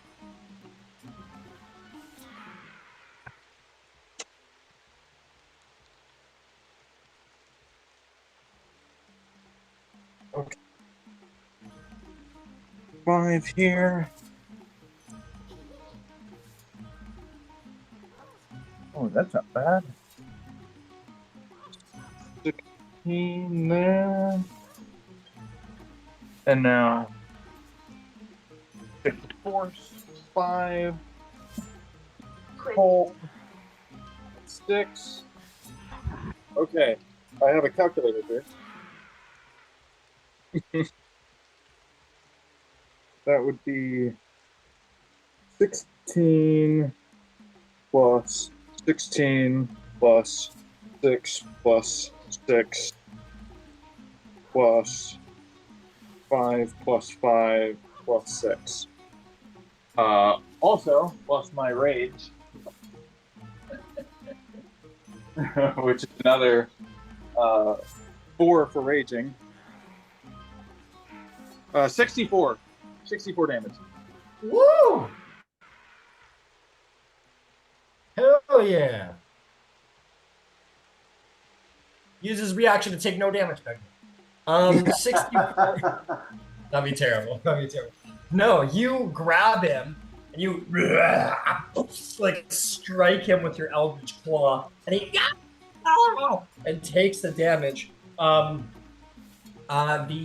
Deathless is going to say, "No, brother, what has he done to you?" He goes, "That actually hurt. These mortals, they've hurt me." And he goes, "This will not abide. This will not abide." Is there anything else you'd like to do? And I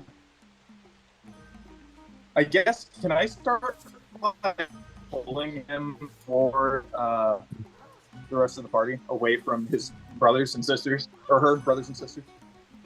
Sure. How much speed you got? 40 feet. So you like push him 20 feet up the hill. Yeah.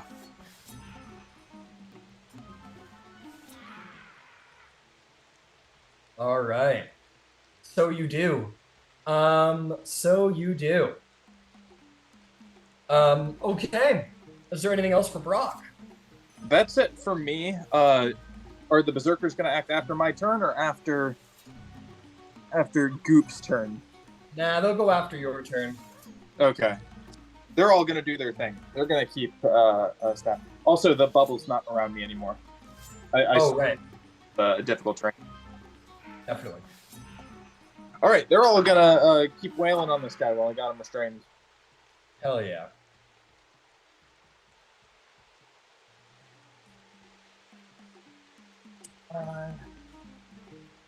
That'll be 30-20, which is a miss. 30-20 is indeed a miss. That'll be 23. 23 hits. 23 hit. How about a 21? 21 hits. That's 2 hits. That's a 19, gonna miss.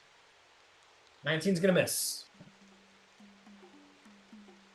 That's a 18, gonna miss. And one more.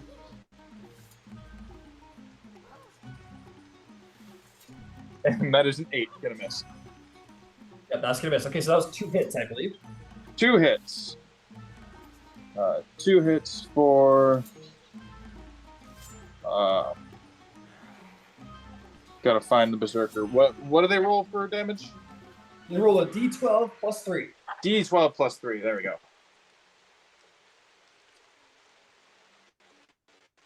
That is a 1. So 4 damage. Okay. And the other one gets 6 damage. 6 damage. Okay. Damn, laying into this guy. He goes, they broke 100 hit points of damage! Is there anything else? That will be my turn. Okay. The Ravager. The Ravager doesn't want to be in your tight embrace anymore, Brock. You're one mean, gnarly fellow. So he is going to try and break the grapple and try and shimmy away if at all possible. That is going to be the plan. Oh, and also per slasher, when I hit, at the very least, his speed is reduced by 10 feet. Speed is reduced by 10 feet, understood. Are we going to try and break the grapple? Go on, try and. Should I try and break the A lot of grapple? Or opportunities, should I just actually. try and kill you?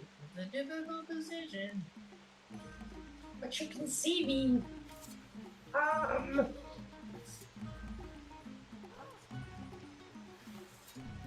Yeah.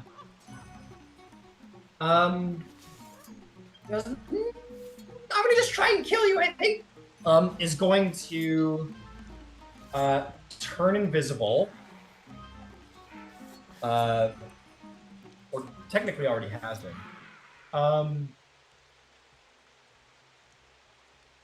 I don't think she's gonna bother trying hiding because you got a hand on her, so I would say it's probably impossible anyway. And she is going to do something. Go on, What? do something. Do something.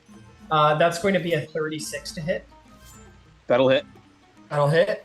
I need you to make me 2 con saves. 2 con saves. Woo, con saves.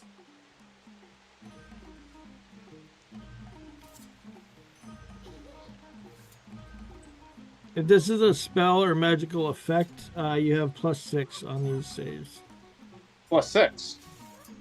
All right, that saved my bacon. This isn't a magical effect. Okay. Okay. Maybe my bacon isn't. I got a 13 for the first one. 13 for the first one. That is a failure, which means you're going to take this. Oh, wait. I'm sorry. It's not just spells and magical effects. I read the wrong thing. It's on anything. Okay, got it. Then yeah, you'll get this bonus. Comes a 19. A 19 is still a failure, I'm afraid. So that is going to, you're going to take this next damage to your hit point maximum as well. Your hit point maximum cannot be reduced. That is right. Cannot be reduced in this aura. So you're good on that portion. So just roll me the other con save. That's better. That is a 16 plus a 17, which would be 33. You succeed on that save. You feel a secondary effect from the poison, but you are good. You are only going to take 60 points of damage. What kind of damage? 60. Yeah? What kind of damage was it? Yeah, I'm working on that. Okay. That is indeed piercing, so you will take half. So that will be reduced to 30 points of damage. 30 points of damage. Okay. Magical piercing, I assume. Yeah, Okay. this would be magic piercing. That's true. Hold on. You're raging. You're a barbarian. I'm a barbarian, and I'm also a werebear. Yeah, so you'll take half because you're raging as a barbarian. Okay. Yeah, non-magical. Okay. Yeah. So So 30. 30 points of damage. And I'm still standing. You're still standing. Fantastic. And he's going to say, from his invisibility, is going to say, Ricky, help me! They're bullying me! And that is going to be Hoop the Ravager's turn. Hey, Silverlong. That's going to be a legendary action from our great Imperium friend, who's going to say, Hold fast in the wake of this sacrilege, for Torm fights with you! And he is going to bolster everyone within 120 feet. Creatures cannot be charmed or frightened and gain advantage on ability checks and saving throws. Anyone within this holy aura of Torm will be saved. And that also helps the bards too, right? Well, bards are, it'll help on their death saves. Yeah. Yeah. That is going to bring us to your turn, Jace. So, Jace, this, you don't know where this guy came from. Torm, he's rad, sure. And he bolstered you. You're feeling pretty brave in this moment. You're feeling pretty straight. You know your target. You will not be unfocused from it. This guy's pretty cool, man. He might be your new best friend. Who knows? Top marks, lad. And then he'll shoot at... I think he's gonna continue to focus fire on the big poobah. Yep. This just goes, he just called me a lad. This half health just called me a lad. That'll be, you can certainly reach him.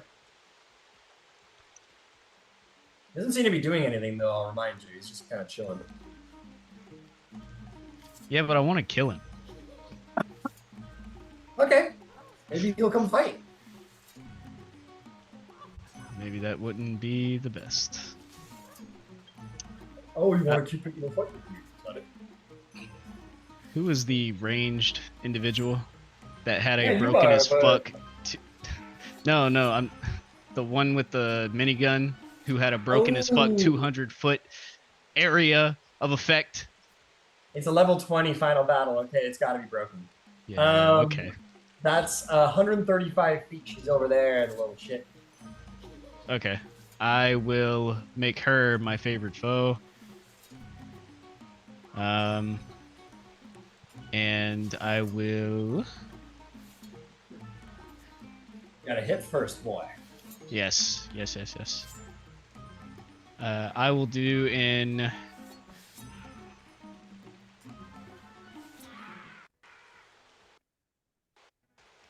I'll cast another second level ensnaring strike. Okay. And I will fire upon her with the dragon wing longbow.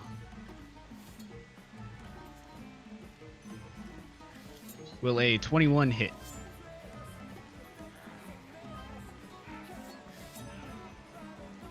This is too Yep. much. The Oh. I was seeing if I could put a little more David Bowie in there, but it's just too much sounds. Okay, let's see here. This would be the Conqueror. 21 does hit. So we've already got a copyright strike. Yep. Yeah. That's already established. I would like to make this one my favorite foe. Favorite foe, she is. You want to shoot arrows with me? Yes, of course. Wouldn't you? Then you'll die. I will make you a holy relic. I shall make a reliquary of your body with tools aplenty. We shall see about that. Oh man, you're fucked. You're gonna come to my house? That'll be my house of holies? 21 damage, and they will also have to make a DC 19 strength save. Will I, Jace? Will I? Yes, 20. that will succeed.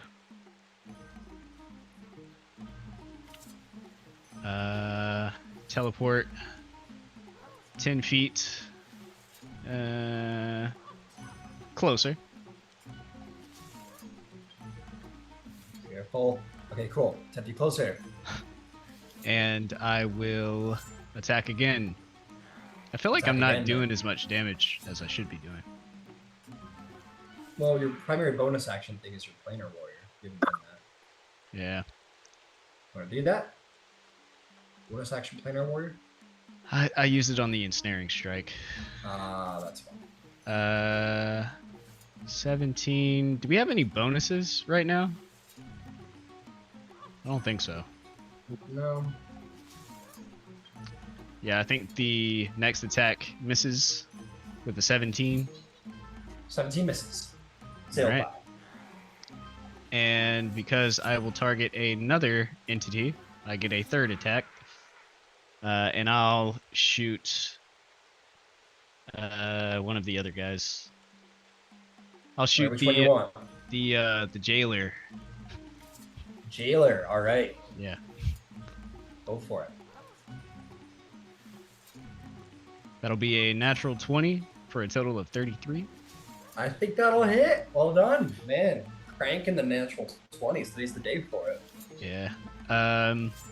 And your critical damage, the first roll is maxed. Like, if it's 1d8, then it's a full just 8 plus the Yes. modifier. Okay, so Yes. And then you roll again. So in normal D&D, you roll, you double your dice. The idea is that first dice is a perfect roll. re-rolling that. You gotta be shitting me. That will be 6 plus 1d6. 10 damage to the jailer. What a crit. You write that down for me? That was not total. My bad. Yeah. On the crit, it'll be. God damn. Okay, that'll be.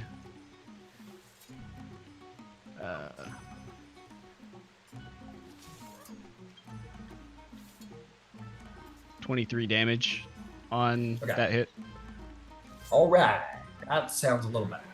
Still sounds a little low, but yeah. Tell me, break that down for me. So she's not your favorite foe. We're not worried about that. Can't so that's use your Planar bow. Warrior. Okay, can't use Planar Warrior. So what did you put in there? It's your Dragon bow. Wing Longbow is 1d8 plus 5, and then I get an additional 1d6 lightning, I believe. So to start, you should have 6, 12, 14. You should have. With the 1d6, start, you should have 19 damage to start. What did you roll on your dice? When I rolled the dice, I rolled a nat 1. Well, that would be the explanation. Okay, understood. Is there anything else you'd like to do? I think I'd like to move closer towards the ranged individual. Okay, do you want to use your feet to do so as well? Yes. 10 extra feet that way. Okay, just 10? Yes. All right, fantastic. That is going to bring us to Orlick, Avatar of the Stormlord. What would you like to do, my friend? So, as we spoke before, the girdle would be in the avatar, if that's okay.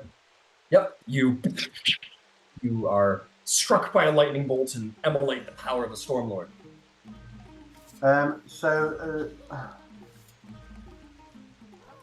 This one that's within 30 feet of me in the air. The Incarcerator. Oh, shit.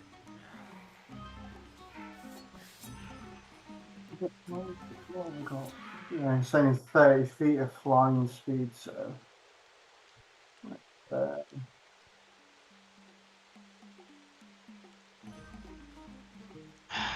Okay, yeah, I'll fly 30 feet towards her. Okay, and so you do. Cool. And then I will use.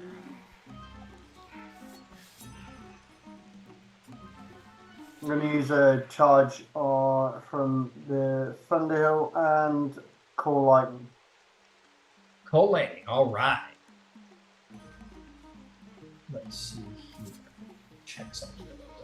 It's a Dex 16, please. Dex 16. Got it. That is going to be a 20 on the Dex save. So I believe that's half damage. 25 on the dice. 25 on the dice. Okay, so that will be reduced to 12 lightning damage. Well done. You blast her with lightning, and she sort of like turns her attention to you. Is there anything else? No, because the one that I've hexed is down there. Nope, that's everything. Okay, understood. That is going to bring us to Trixie. What would you like to do, Trixie? I can't tell where the fuck I am. Right there. Okay. So those two haven't really moved since I used my breath weapon, right? This one returned to its original position. This one is not moved. Okay, so I will bonus action use my breath weapon again on those two. Okay.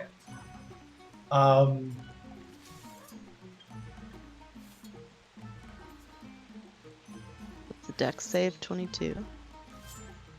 Just give me half a second here. Something's Yep. gonna happen.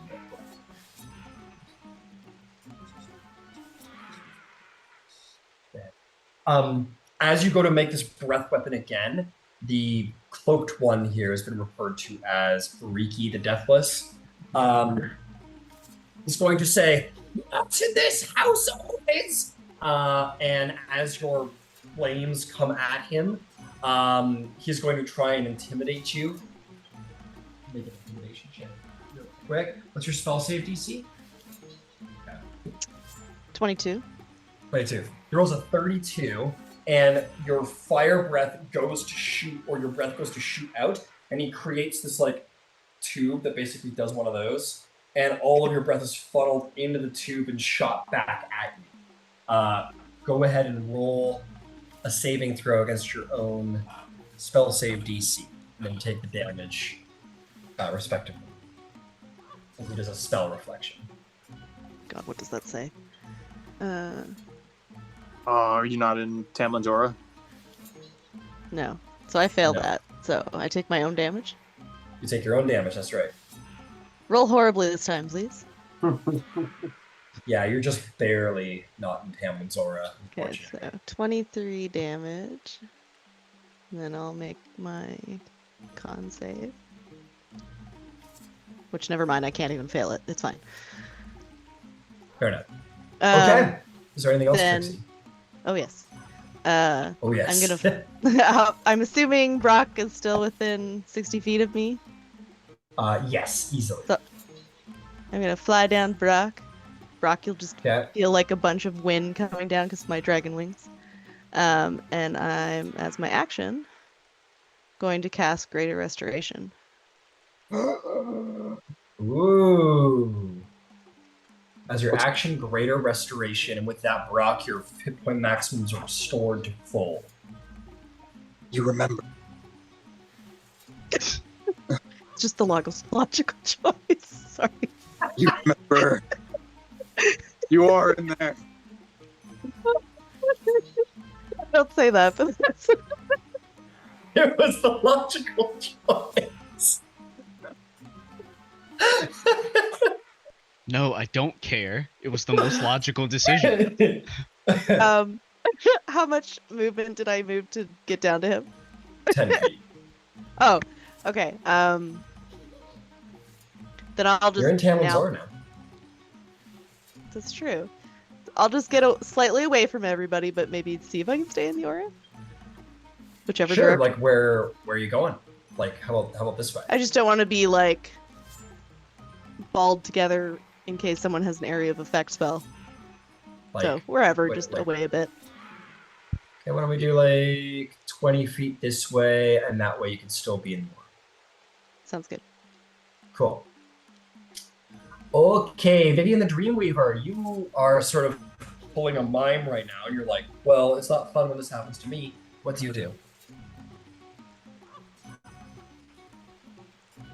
Oh, I'm gonna phase step out of it.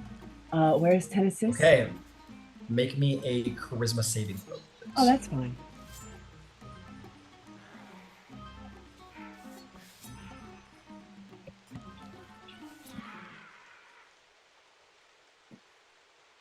There's a 16 on the dice plus 12. So what is that, 28? 28, you do manage to beat the DC of the magic circle in step 4. Where are you going? Where's Tennessee in relationship to where I am? He's way back there. He Okay. is 75 feet from you. All right. Let me move.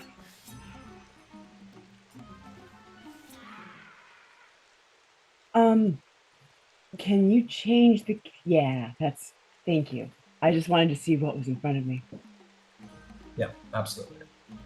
Can I move laterally and into Tamlin's aura? Yeah, 30 feet? Yeah, there we go. All right, you do so. Cool. Who looks worse? Is there anyone who just looks like they're particularly effed up? On the enemy side or the ally side? On the enemy side. You hear, invisibly, some goblin-y squealing between all of those berserkers who are just like laying into thin air.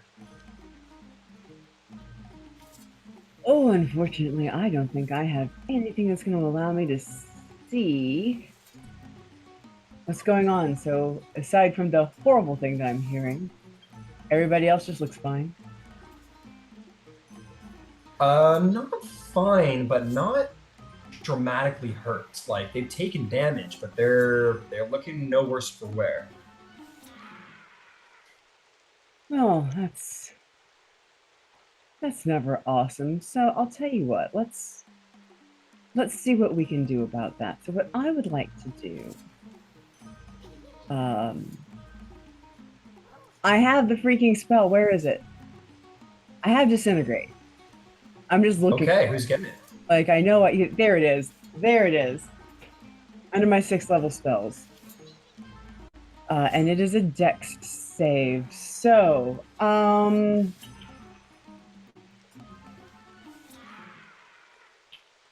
which one magic circled me? The Incarcerator, of course. Yeah. That one. Okay. Dex save. Dex 19. Dex 19. That is going to be it's going to be a 33 to save. Well, whatever half of 73 is. Disintegrate is a save or suck spell, unfortunately. Is it? Oh, that sucks. Oh, well. Yeah, I'm sorry to say. These individuals seem blessed with miraculous abilities to save from unknown events. And this one sort of shifts out of the way as you try and blast her. Okay, is there anything else there? All right, there's going to be a legendary action from your Empyrean friend who is going to attack with a bolt. A B-O-L-T bolt. No further flavor description than that. It's just a bolt. Let's see, who's getting it? Anyone within 600, huh? Big metal, What was that, Brock? it's a big metal screw, like a bolt on a I ship. shall seal your holes. And he fires a bolt, and it's like, oh, that's so fucking stupid. No, that doesn't happen. He will put his hand out, and he's going to sort of reinforce Jace and fire at the one with the gun. Your tools of Mechanus will have no effect here before the holies. And he is going to shoot a bolt at her face. and that is going to be a 30 to hit. Boom. That is going to be lightning damage. So that is going to be 26 points of lightning damage. Tennesis will take his turn, or he promised. Okay. Tennesis is going to... We're not going to worry about this so much anymore. Because his turn's over. Oh, man, I guess he could have... Oh, well. It's fine. He is going to... How fast are we? Pretty fucking fast. He's going to boom, boom, boom, boom. Run over to here for 50 feet. We do have spells.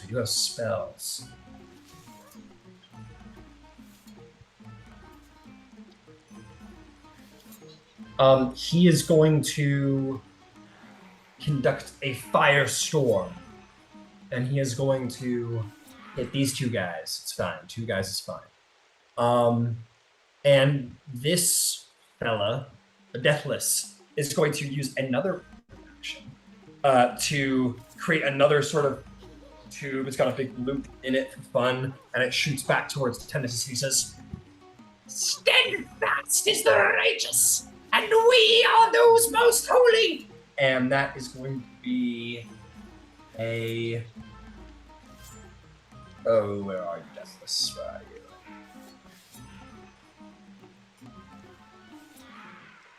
That is going to be a 26, which does beat his spell save DC. And Tennesis is like, what? What? Sort of in this moment, his pride sort of shocked to find that these people have power over him, or he is the son of Torm. And it is Tennesis who is going to need to, in this moment, make a dex save. And will succeed against himself, jump out of the way of his own firestorm, and take half of 7d10 damage. Nothing of this combat makes sense! And he will take 23 points of fire damage, as he mostly gets out of the way of his own firestorm. That is going to bring us to Fat Fart the Conqueror, the Great and Mighty, who says, "So, you want to trade blows with me, J. Silverlong? I have heard of your sacrilege for great lengths of time." She says, "I shall be steadfast." And she will take a knee and steady her aim. And she is going to fire a huge spray of damage at your direction. Is going to make a celestial Gatling gun attack against you. Celestial Gatling gun. Celestial Gatling, holy two. That's gonna be 23 to hit. Yeah, that'll hit. Man. All right, man, you are going to take. This is going to be piercing, radiant, and lightning damage. We'll start. It's one attack, though, right? This is one attack. Okay.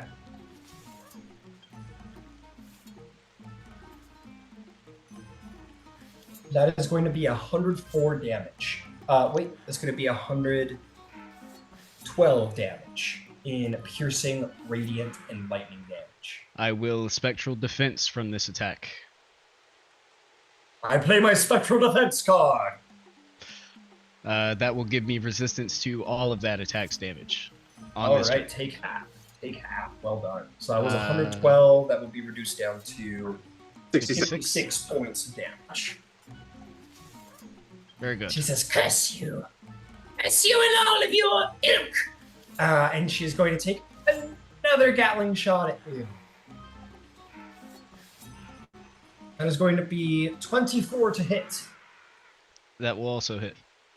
Okay, this is only piercing and radiant this time, no lightning.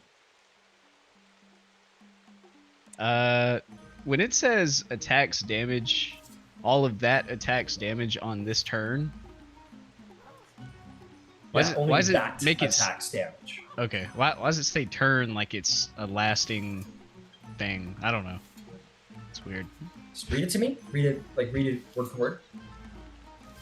You can use your reaction to give yourself resistance to all of that attack's damage on this turn. When you take damage from an attack. All of that attacks damage. Yeah. On that turn. that So turn. it sounds like if the damage would spill over into another turn, it wouldn't affect that. Oh, that's fair. Maybe. Yeah. Yeah, that's a good point. Okay, so you'll just take 48 points of piercing and radiant damage on this turn. 48. Cool. And I'm almost she dead. will say, Welcome to the club. she's gonna say, I don't like this. Feeling like the superior long-range fighter, Mm. Silverlong? Huh? Say that one more time. You and your paltry bow and arrow, you should upgrade to the power of the Iron Folk, for their tubes are exceptional. I've considered it. don't forget.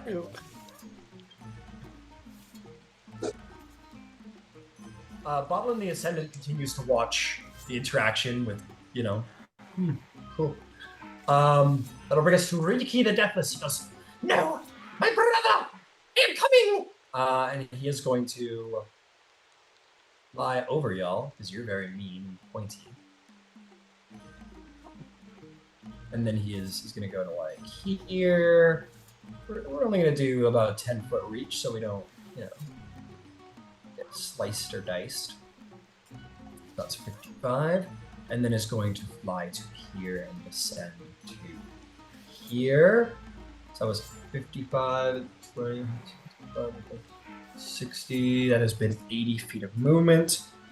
And then he's going to say, Be healed, my brother, by the restorative touch of the tomb! and is going to place his hand on the invisible Gobbo and is going to do a restorative touch. And is going to regain. That is not a spell, right? That is a spell, Which can be counterspell. which can potentially be counterspell. If anyone had counterspell. Ah, come on, man. That's not a fucking spell fuck. I possess, so I can't help. That'll be- They know who I was looking at. That's going to be 67 points of healing. And I think it's going to back off. How close? Not in melee range, I'm afraid. Not within. melee range. Oh, you have a big ol'. I have a 15-foot reach. You have a 50-foot reach. He's not leaving your range. You're well within your reach, but not within your range. But not getting an opportunity to attack as well. I'm gonna check something here real quick. And is going to once again use the power of the tube to create this to reestablish this tube around himself of a protective sort of wall around his body. And that is going to be that. And he's going to say, Fear not, my brother Goop, but I am here to defend thee! and that is going to bring us to Chowder, the Incarcerator. Chowder, what are you doing, Chowder? You got all kinds of tricks.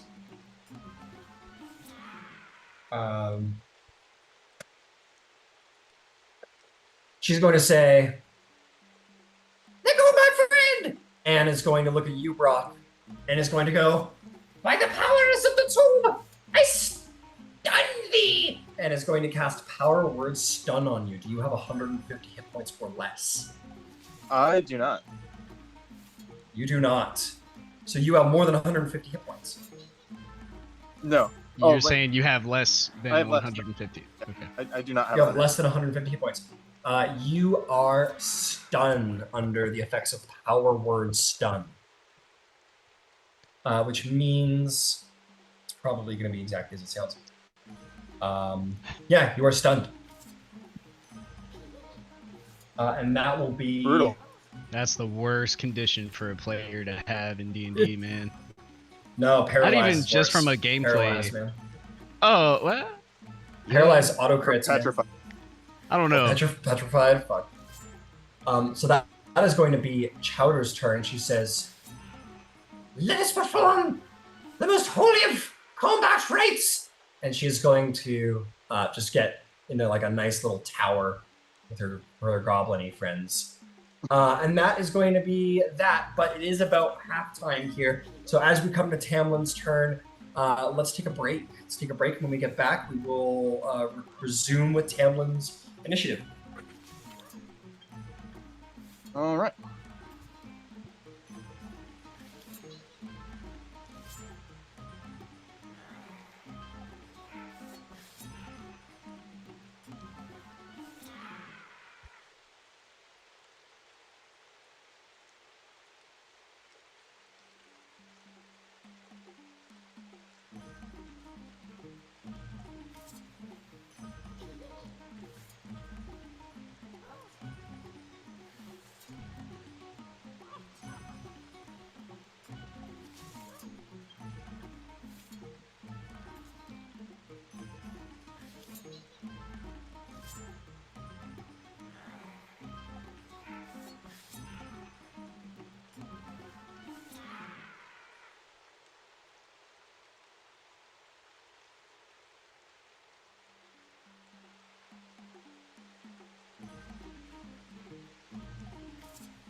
Okay. All is not lost.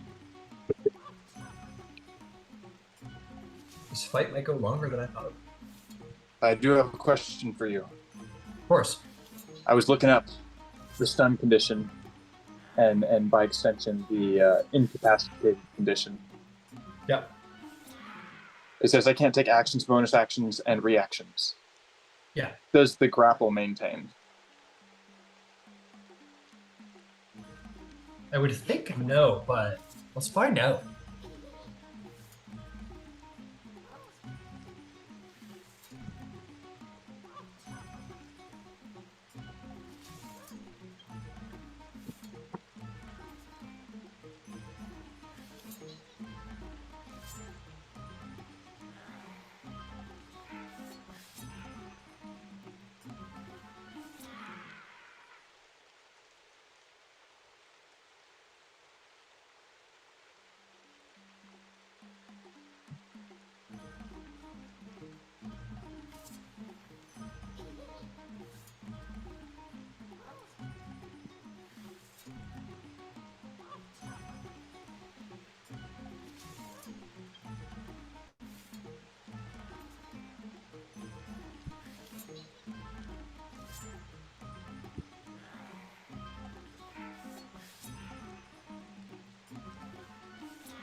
No, the grapple ends on.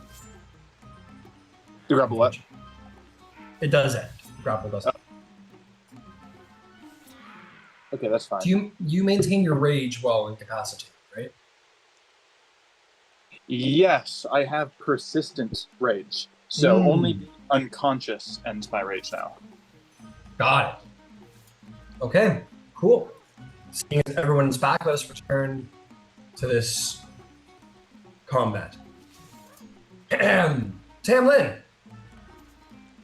Yes. Tamlin, it is your go, my friend. It is your go. Okay. In Any that goblins above case, Timlin is going to say, "Take care of each other, friends. I'm sorry, but I believe I must attend to the bards. David Bowie's performance shall not be diminished this day." And I am going to dimension door myself over to it looks like can we get like an overhead of the bards? Yeah. Wait, how many are there? Are they all the way across the front of that thing? Oh yeah, there's a lot of them. Holy. All right. Whole gaggle of them. Let's start with the ones over the furthest to the right or east or whatever that is. Like here? Yeah, so I want you to try and put me down so that my 30-foot aura catches the largest number of them. Got it. Yeah, we're not worried. 500 feet is a lot of space. You'll go wherever you want to go.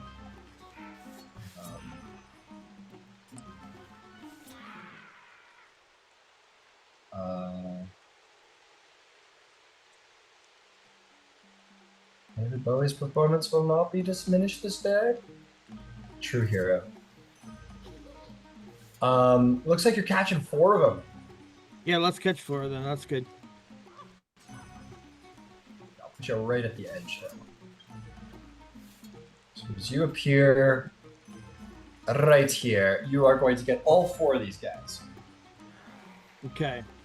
And now I believe they don't actually get the effect of that. Though everybody with inside the aura will get 1 hit point, but I think they don't get the effects of that to the beginning of their turn. Oh, okay. wait. Before I did that, I wanted to ask something that I'm pretty sure of that I forgot. Okay. Rock's stunned condition does not count as it was. the effect of a spell, but he's not under the effect of a spell, right? Correct. Okay, so cleansing touch is not going to help him out of his stun condition at all. Well, I don't know. What does it say? Well, you can use your action to end one spell on yourself or one willing creature that you touch 6 times for long rest. But he's not currently under a spell, right? Right. He's suffering the after effects of a spell. Right. Okay. All right. So I'm moving on then. Trixie can deal with everyone who's hurt down there.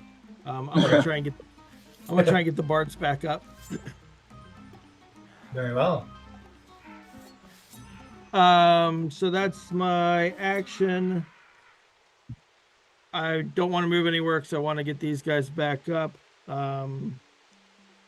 And this is concentration, so I'm not going to take a bonus action right now. So that's the end of my turn. Okay, that's the end of your turn. Well, it's the end of your turn. Okay, so they will all get up at the end of your turn. We're playing it a little loose with the bard turns. Yeah, I don't know when their turns are. What would have been cool is if they could have gotten up when I popped over there, and then I could have popped somewhere else real quick and gotten more. Well, it does start. That seems a little cheaty. Yeah, that's a little tough. It does happen at the start of their turn, so I would say it needs to at least be another turn. But so we'll say they all pop up in this moment and kind of start. Okay, where are we? Okay, we could be heroes, and then they all sort of join. All right, well done, Tamlin, savior of the broken. That'll bring us to Brock Meadowbrook. You are stunned, my friend, at the end of your turn. I'd like you to make me a con save, please. Con save. Love a con save. All right, come on. Big money. The big one. Yep, big money. How does an 18 do? 18 is not enough, I am afraid. These guys are full of magic, and you are still held, I'm afraid. Okay, but your berserkers can still go. They sure can. Do you want to take 6 advantage attack rolls for me? I sure do. All right, +5. Do your thing, guys. That's That's a crit. Hey, good. That is a 22. Yep. That is dirty 20, which misses. 18, which misses. Misses. 8, which misses. Misses. And a 14 that misses. Misses. So that's 2 hits, 1's a crit. Crit and a hit. All right, that's a D12 +3 as a reminder. Do the crit first. Oh, nice. All right, so that'll be 12 plus 14, which would be 26 damage. 26 damage. Okay. I am realizing in this moment that this goblin is invisible, but it's fine. We're gonna move on. Okay. Why isn't it working? And they're like, we have the true sights, and then like up in Valhalla, he's like Odin's like, wait, they should know that. And he like taps his staff, and they're like, ah. But anyway, all right, well done, bro. 8 damage. And 8 damage. Understood. Good lord, that's some decent damage from these guys. Nice. He goes, no! I have taken exactly 69 damage! Out of my stun state, I'm able to knock out. Yeah. Nice. Yeah, all the berserkers are like, nice. Nice. Damn it, Brock. You made him immortal now. Now he can't take any more damage. Nice. Okay, that's going to bring us to Goop the Ravager. He goes, this sucks. Let's see what the Ravager's powers entail now. Still don't have poisonous caress back. Goes, Who am I going to kill? Who will be the lucky fuck? Now that I am no longer grappled. Who do we want to go poke? Who do we want to go poke? Look at all the people. What do they all talk about? How about the dragon seems taken care of. The fly guy he seems a little slippery, so we're gonna go take care of Vivian. Seems to have gotten out of the incarcerator's tricks. So it's gonna fly over to you, Vivian. And it's gonna attack you with a venom sphere. That's gonna be 36 to hit. I need 2 con saves, please. Can't hear you. What are those con saves for? Because if they're for poison, no, I'm immune. You're immune to poison. Okay, very cool. Yeah, because I'm in my infernal form. Right, very nice. So if it's poison, I'm immune. Got it. Well, let me take a look here. If I recall correctly. Let's see. It does damage. This is not for poison. This isn't for poison. Okay. You're just immune to the poison condition. You will have advantage on the saving throw. Yes. Yes, that's right. You will have advantage on 1 con save, not the other. Okay, well, on the 1 con save I had advantage on, I just rolled a nat 20 for 31. Yep, that will save. Very good. Go ahead and roll the other. Thank you. And that will be a 23. 23 is a failure, I'm afraid. But you will save against toxic ravages. And instead, be hit by the venom spear. You are going to take... would have been worse. You are going to take, let's see, 25. You are going to take 50 points of piercing damage. Okay. And you are now vulnerable to all damage for 1 minute. Vulnerable you may repeat your saving throughout the end of your turns. Vulnerable to all damage for how long? Or you may repeat your saving throw at the end of your turns. I'll keep you in the loop for that part. Thank you so much. Yeah, but this spear sort of shoots into you, and you feel not good in your veins, very bad in your veins. I'm gonna just scoot up here, call it a day. Okay. Well done. Ooh, that's gonna bring us to Jace. Jace, you are facing down this devastating long-ranged individual. What do you do? Quick question. Are you following 2024 rules or 2014 rules for crossbow expert? As previously stated, if you are moving to 2024 rules, you may take with you feats and spells, but if you're remaining with 2014, you must stick with 2014 feats and spells, and you must also inform me definitely ahead of time before you are changing your class. So I get that. I'm asking if you and this ranged individual, which may have crossbow expert, do they use the 2014 or the 2024 rules? You don't know? I'm just saying, there's a very important distinction. Yeah, you're right. How do you know, Jace? How would you know that? I am Jace Silverlong. Oh yeah? Not for long. I have the Planewalker's Codex. I know something of all things. Right. Okay, how far away? That's one thing I don't know. Okay, that I'll give you. That's gonna be 105 feet. Okay. Hmm. Okay. 105 feet, eh? I'll tell you what, as you're considering your turn, I'm gonna give the Empyrean a quick legendary action, and he is going to bolster once more. As a reminder to everyone, that's advantage on ability checks and saving throws until the end of his turn. Oh shit! Did I have that?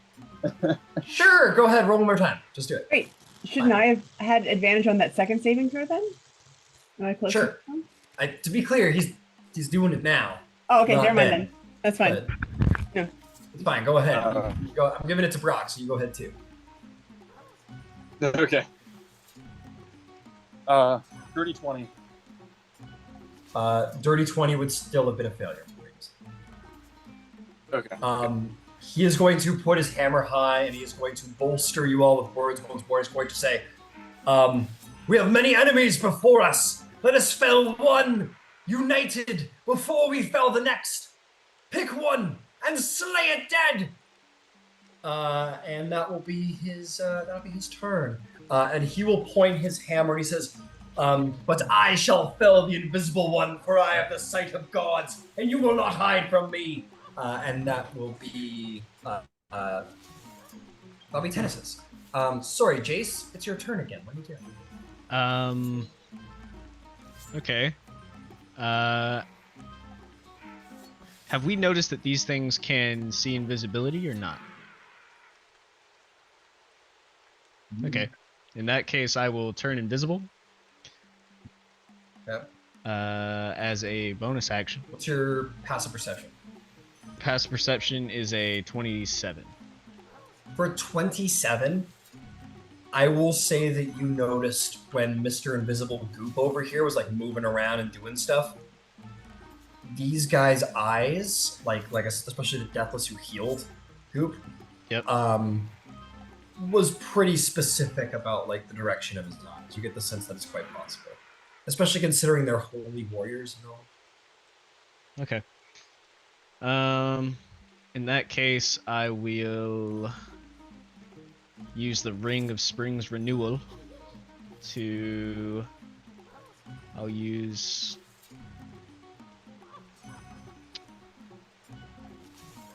four charges. And I will cast Heal on myself. Fair enough. You cast Heal? Oh, yeah, you got the ring. That's right. Mm-hmm. Yeah, you got a pretty cool ring there. Yeah, never used it. I know. How much does heal for? 70 hit points. Just a flat 70? Oh, shit. Flat 70 hit points.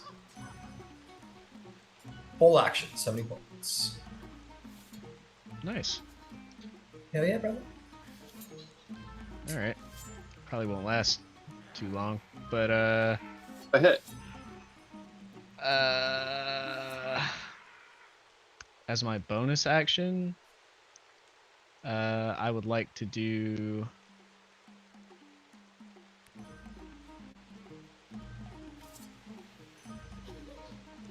It's looking bad out here.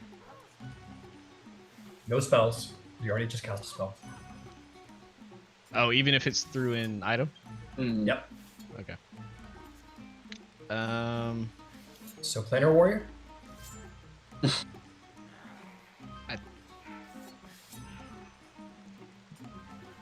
Sure. Yeah. Okay. You prep a planar warrior for your next turn. Is there... what about movement? Where are you going? Anywhere.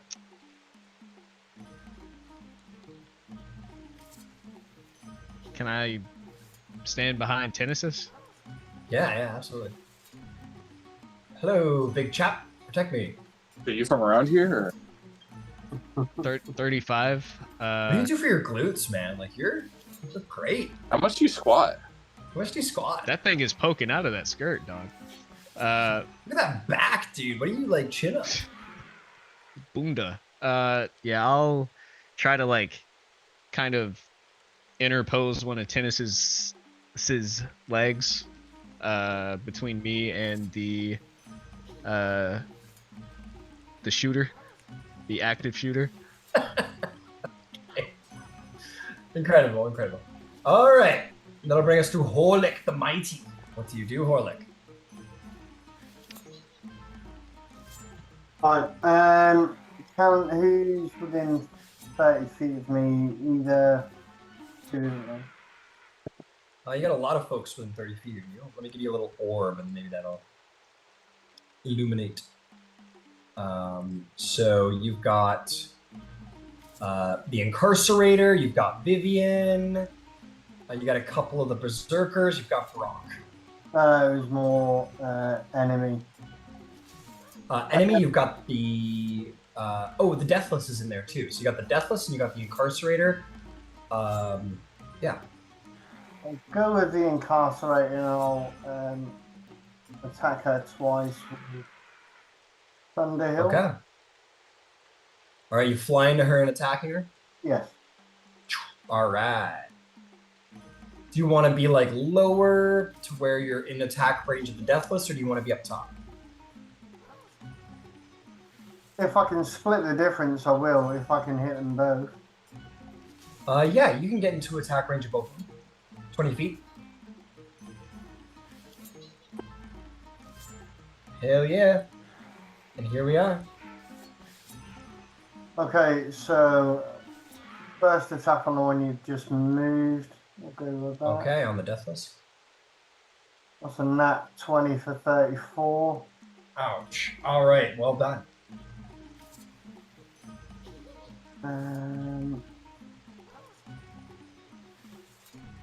So that's 23, and while I'm in this avatar form, I also get 5d6 of lightning.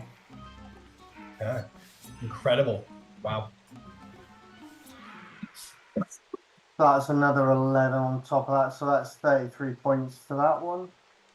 33 total damage. Yep. All right. You'll take the 33. All right. Is there anything else? Another strike? No, sorry, hold on. I think I got that wrong. That was 37.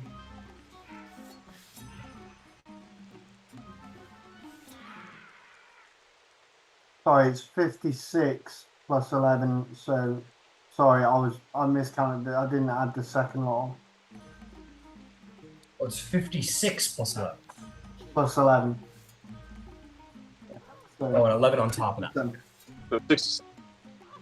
So my first set of damage rolls was what's that? 37, and then my second lot was 19. So that was for the crit.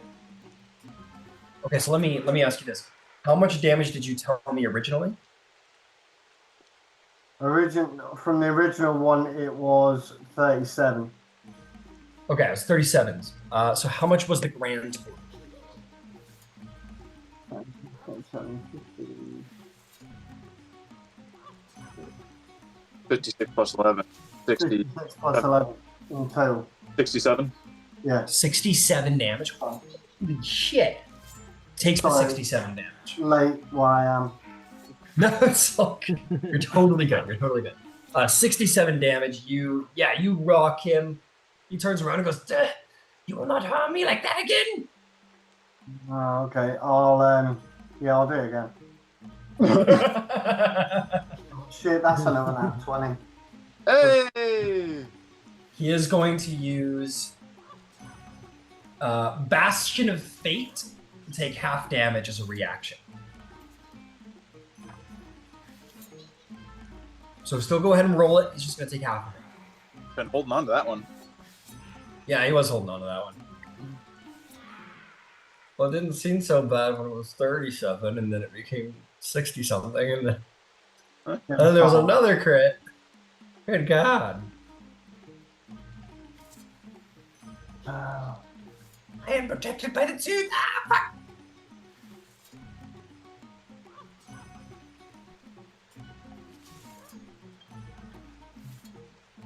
They will refer to him as Orlick, the mean and nasty. The pointy even. The clogger of tubes. He's got huge, nasty teeth. He can jump like this far. 58 points. 58, so that'll be reduced to 29 points of damage. He's like, they told you so. And the incarcerator will be like, brother, you must not put yourself so forth. He goes, no, it's my job to protect all of you. And they will start going on about how great they are. Right. How far up is the guy above us all? That's not doing anything. 5 feet. No, the one that's sat up doing nothing, hasn't done anything. I can't remember his name. Oh, Boblin the Ascended. The Grand My Poobah. man Boblin is about 120 feet above the ground. Yeah, He's just kind of fine. chilling there. So 120 feet, Blade of Disaster, please. With the bonus action. Okay. All right, the fight wasn't cool enough. We didn't have enough going on. Got it. All right, let me get out your spiritual. Yeah, fun. Yeah, the Galaxy Sword. Hell yeah. All right, Blade of Disaster. Oh, fuck! It fell into the ground. God damn it. Blade of Disaster. This is no time for your nonsense. Okay, get up there. Close. Alright, there we are. Alright, Blade of Disaster appears beside Boblin the Ascendant. 28 Go to for hit. it. 28 to hit. Yeah. Give it a moment. Scroll down to his block. 28 will hit, yes.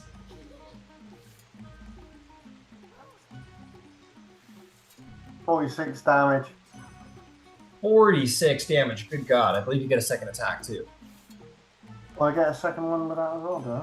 I'm pretty sure that Blade of I think Disaster gets so. 2 attacks. Yeah. 25 to hit. 25 hits. Oh, not that good. 29 points on that one. 29 points on that one. Boblin the Ascendant sort of stands from his log after being sliced twice by this, basically antimatter blade and looks down from the heavens and says, "You wish you would call my breath. I had been content until now to watch this battle to its fruition. But you have incurred my judgment. May you pass through the tube and be found unworthy." And that's what he says. Is there anything else, Harley? No. Okay. That's everything. All right.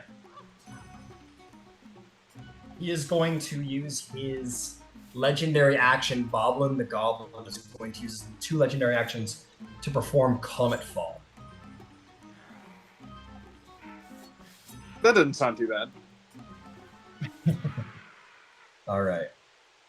Let's do this.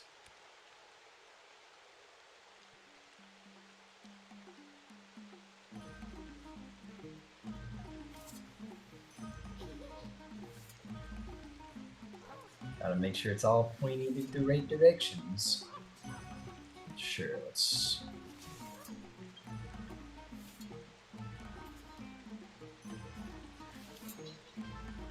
Sure, let's do right here. Grab, You think he cares about collateral damage? Oh, he does. He's a man of great faith. Yeah, let's do it right here. We'll hit all of Brock's troop and the Imperium.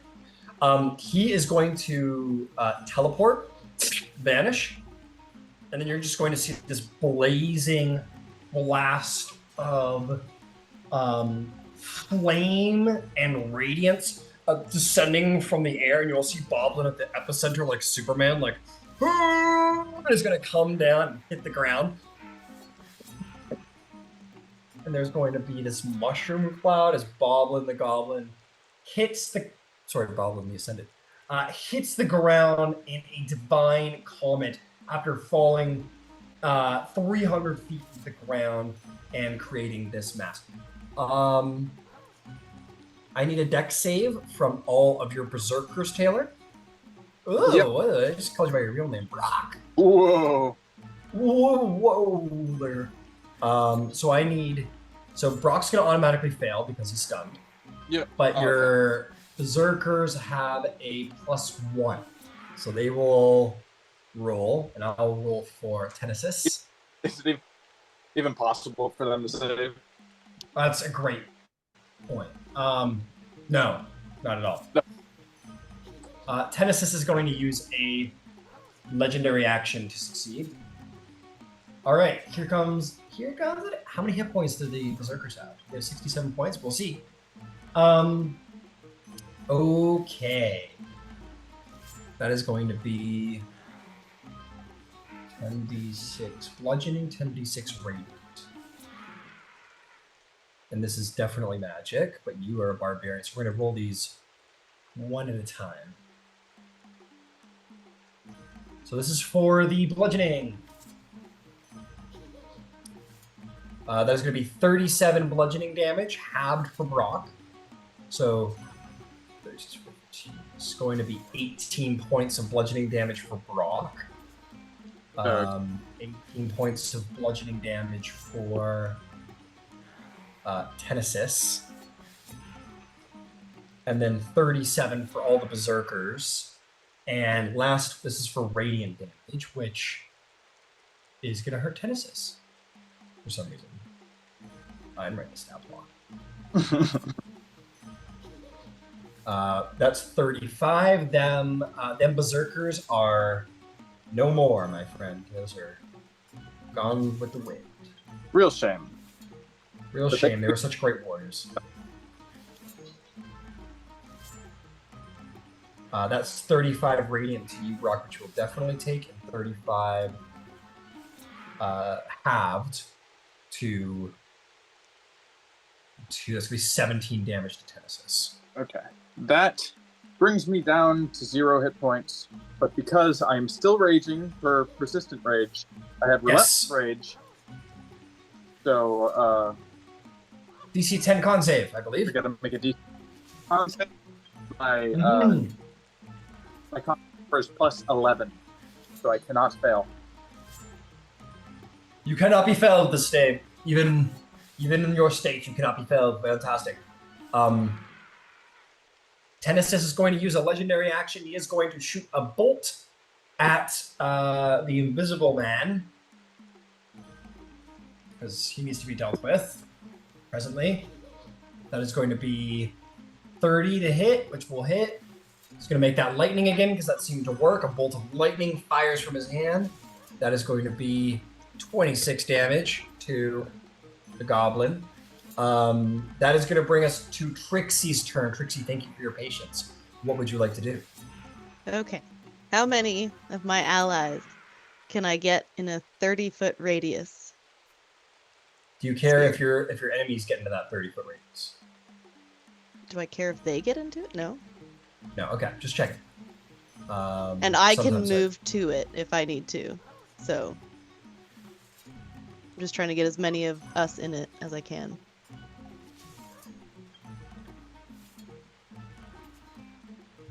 You can, but I don't think you're going to like it too much. Yet again. Right there. Right above Boblin. Okay. And is that almost everybody in it? That's everybody, actually. Excellent. Okay. So bonus action. Right in the middle, my unicorn is going to appear. Ah, yes. Fantastic. Let's get you a unicorn. How could I have forgotten your most trusty companion? Ah, shit. We seem to be in the most dire of situations. That's the unicorn. And then, as my action, I'm going to cast Mass Cure Wounds. At 8th level. Oh, can you cast it at 8th level? I thought it was a 9th level spell. No. Oh, Mass Cure Wounds. Sorry, Cure sorry. Wounds. Yeah, sorry. I was like, I don't see why Sorry. not. Sorry. I thought you said Mass Heal, and I was like, No, I don't have that. fuck. That's a cleric thing, right? Yeah, that's a cleric thing. I didn't know. So, everyone will get 51 points of healing. That's not bad. That's with the Mass Cure Wounds and the Unicorn? Yeah. You say 51? 51? 51. Yeah. Did you want to be in that space as well, Trixie, when that goes off? Yeah, so how much ever I would have had to move to be in it? Just let... No? 10 feet. Okay. And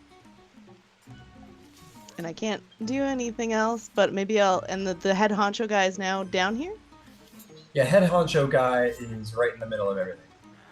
Okay, I think I'll just say to him, why are you wasting your time here with us? You could be hitching a ride with the Iron Fae. Their whole world runs on tubes. Their water moves by tubes. Their information moves by tube. Their energy, all of it. Their whole life runs on tubes.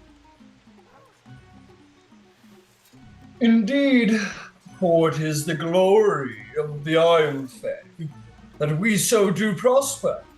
This Feywild doeth a remodeling, with, of course, the Goblin King Boblin, the Ascendant, sitting at the head of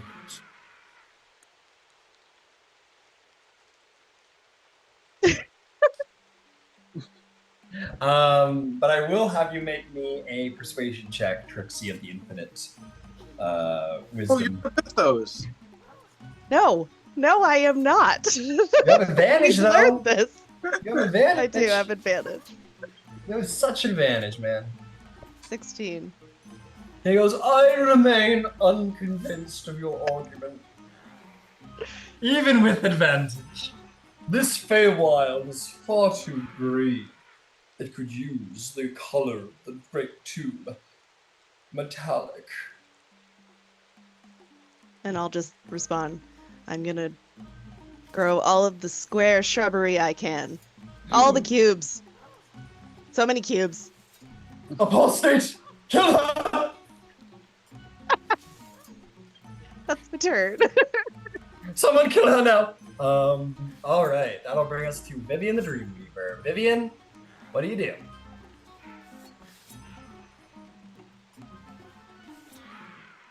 Right now. I'm just trying to look and see who's in front of me, and anybody look hurt in particular. Do you mean the enemies or the good guys? The enemies. Thank you. Does any of the enemies look... the Deathless here looks pretty hurt. I love that for them. Great. I love that. Fantastic. How far away are they from You me? love them. I do. They're not love them quite with my bloody, sword. but they're pretty hurt. Okay, yeah, you can fly up and strike away if you please. If you dare to get near to Boblin, you could even get a flank with Orlin. Oh, is there a flank to be had? Yeah.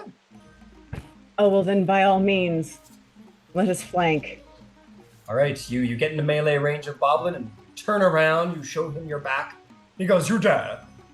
Well, I am of great majesty." I'm going to, I want to make sure that Booming Blade is in action, because if so, I'm going to quicken it. It is in action. Thank you. I'm going to be quickening a Booming Blade so that I can hit twice. All right.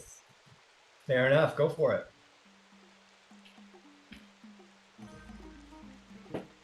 All right, so I have Oh wow, God, plus 14 on that, so that is a 24 to hit. 24 will not hit the Deathless. All right.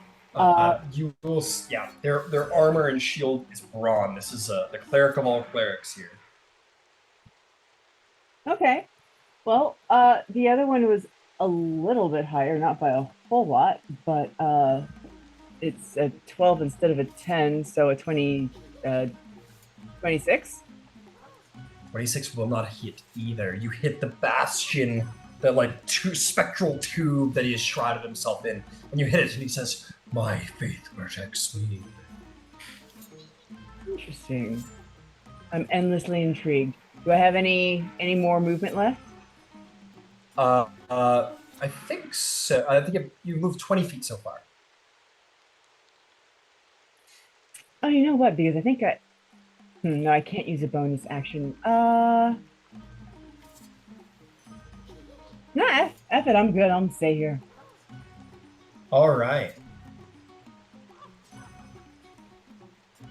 Oh, who's the apostate again? Oh, yeah, I know who the apostate is. It is Trixie. Who dares to speak of the horrid cubes? He is going to point his scepter at you. And of course, the scepter just has like a super cool tube on it. It's basically like a bendy straw. That's what his scepter is. It's a bendy straw. And he is going to fire from it celestial power at you. That is going to be an attack. Allies within 5 feet for disadvantage. That's going to be 23 to hit. Yeah. This is going to be piercing and radiant damage. Okay. In case you have resistances of any kind. Nope.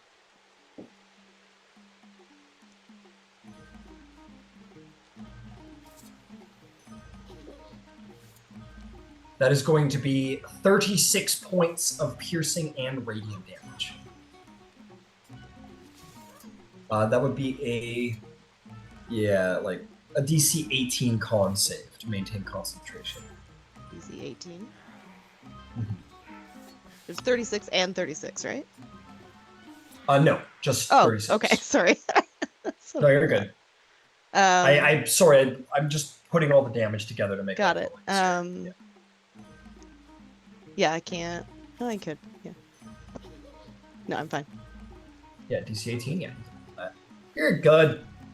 Okay, well done. Another legendary action from our Empyrean friend, who's going to shoot another bolt at that invisible bastard, because I can see him, so I can fight him. That is going to be a 17, which misses, unfortunately. That'll indeed bring us to his turn. He wanted to fight Mr. Invisible, but now there is a Boblin the Goblin standing in front of him, which is no good. Does not look to have a very long reactionary. Oh, reaction range enough. This is. Oh boy. What's the move here? I think he's gonna go after the invisible guy because that's the only person he's got like a major advantage against here. So he's gonna fly over Boblin to about here. Yeah, he's gonna fly here while not leaving Boblin's area of opportunity attack, and is going to take 2 maul strikes at the Ravager. Try and focus on taking one of these dudes out.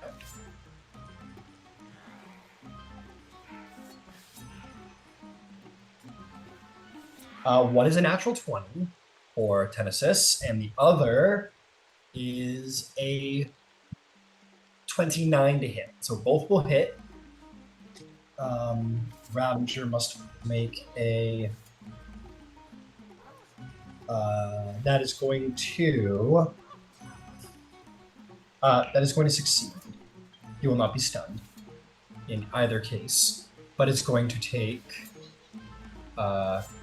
31 bludgeoning damage. Went the wrong way, but whatever. Is that for the crit? Nope, that one wasn't the crit, but I'm going to do the crit in just a second. So that's going to go to here. Now this is for the crit.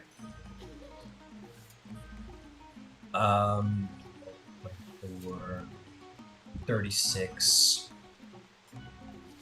That's going to be 36, that would be 67 points of bludgeoning damage to the enemy, which is bad. 67 points. He is really hurting the Ravengers, like, and Brock, though you might stun, you like look to the ground beside you, and you see blood sort of like pooling beside you. You get the sense that this individual is meeting the bloodied stage of his life, and that is going to bring us to Fat Bart the Conqueror. Who goes? Smile, J. Silverlong. Smile for me. Show me those big teeth. Come on. Fine, I'll take them from your corpse. And is going to shoot you.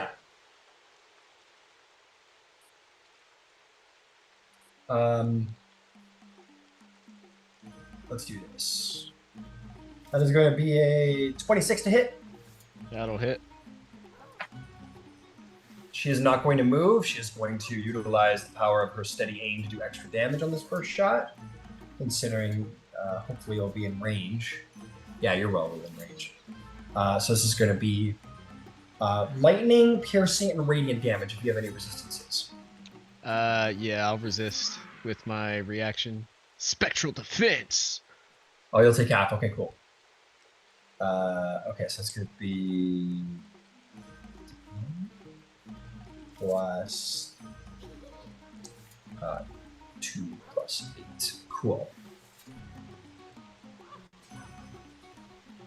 Oh shit, that sucks. That's going to be 6 plus 8 is going to be 64 points of damage. Because you resisted, that's going to be 32 points of damage.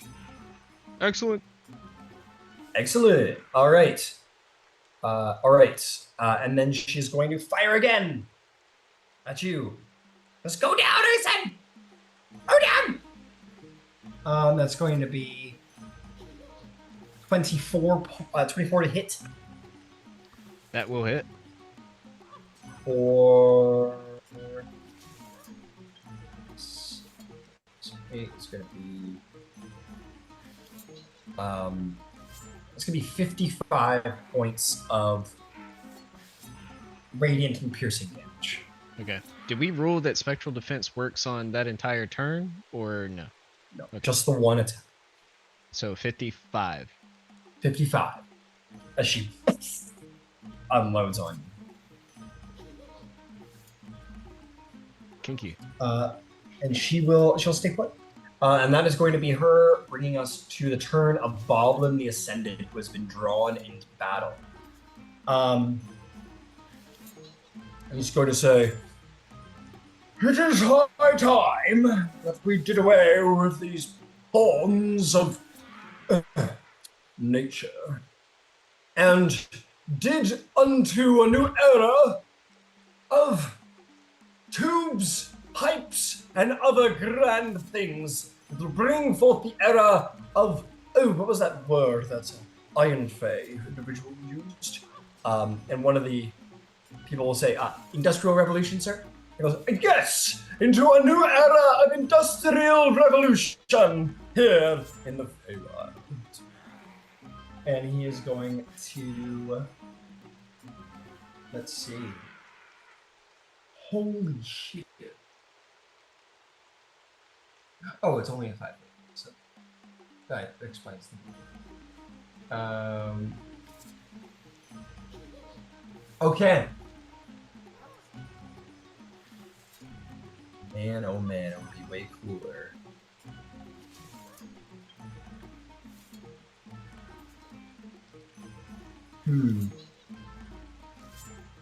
Oh, this is actually kind of fun. I need to go check someone's stat block really quick. Get out of my stat block, bro. No, don't worry about it. Don't worry about it. Trust me, I'm helping. Oh.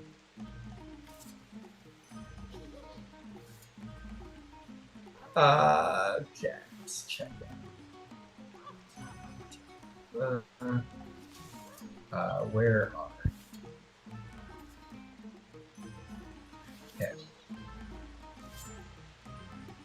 Abandon hope, all ye who enter here. That's what it says when you try to enter mine. Yeah. Yeah. Okay, I'll make my leggings. Very cool. Very, very cool. That is excellent to hear.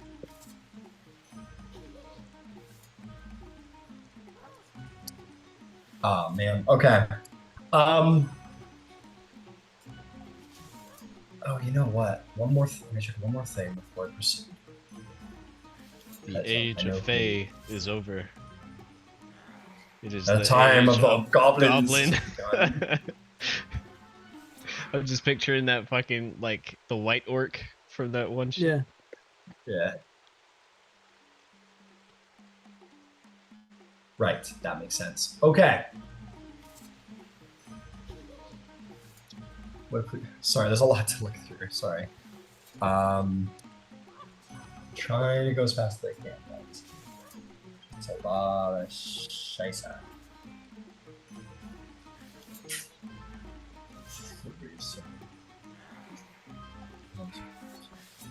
Well, that's so good. Okay, fuck it. Just going to say. He's gonna look up at you, Vivian. He's gonna say, "You, who loves this plane so, perhaps you might be enlightened to see Nirvana in all of its clockwork glory." And he is going to reach his hand over to you, try and cast a spell on you. Counter spell. Counter spell, very cool. Hang on.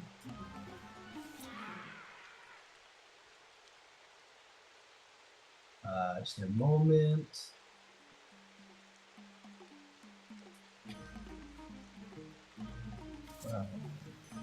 Yeah. Ooh, he already used his reaction. Okay, I need you to roll me a charisma check. Black charisma check.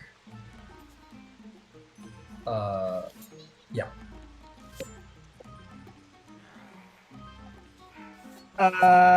That is a 30. Hold on. A 30? This is a flat check. Oh, flat check. Well, don't I add my? Just a save, so it's 5. Just your flat charisma modifier. Oh, all right. Then it's an 18 plus 5, whatever that is. 23. Okay, 23. As he attempts to cast plane shift on you to send you somewhere else, you do indeed counterspell him, and the spell fails. He looks not angrily at you, but he looks angrily at the Deathless, who goes, "I have failed you, my liege. I am sorry." And Boblin will say, "No matter." And that will be his turn. Good choice. Good choice. Let's go check something real quick before you proceed. Yeah, that'll be that. Boblin will happily stay seated. Okay, Riki. Oh boy, there's a lot of pain being distributed in the world today. Deathless.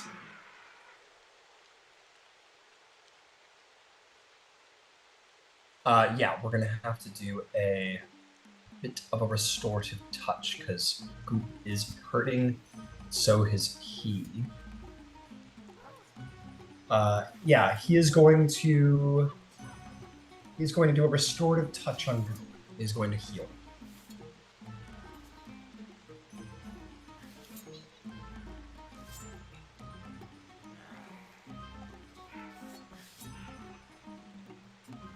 It's going to be 71 points of healing to Goop. And Goop is feeling a little bit better. And Riki is going to... He is once more going to use the bonus action for a defensive formation that he reinvigorates the power of the great tube surrounding him. That is going to bring us to Chowder, the Incarcerator. Ooh. Wasn't there someone who kind of pissed her off last year? I think there was.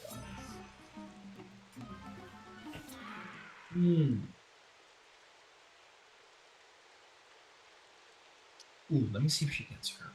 She does not. It's too bad. Let's. Nothing problem with that right now. Okay. Oh.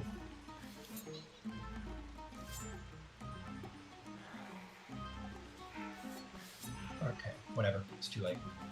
Who are we gonna hit? Says, "Let me help you, master," and is going to point her hand down at you, Vivian, and still attempt to cast banishment on you.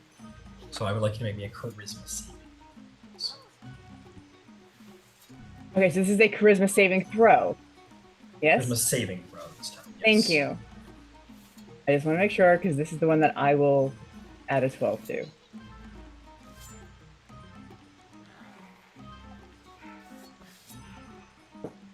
That is a 28. Damn, very good. Very good rolls. Tries to bind you to this other plane, and you shatter through the power. And she looks quite embarrassed to have failed before Boblin, the Ascended. And just looks quite embarrassed with herself. That'll bring us to Tam Lin. Tam Lin, meanwhile, back on the ranch, what are you doing with? Yes. Oh, yeah. Go ahead. I'm going to use my action to do Avenging Angel. All right. That will give me 60 feet of flying speed, and I'm going to fly over to the next group of bards. Okay. You've got speed. You've got the touch. You've got the power.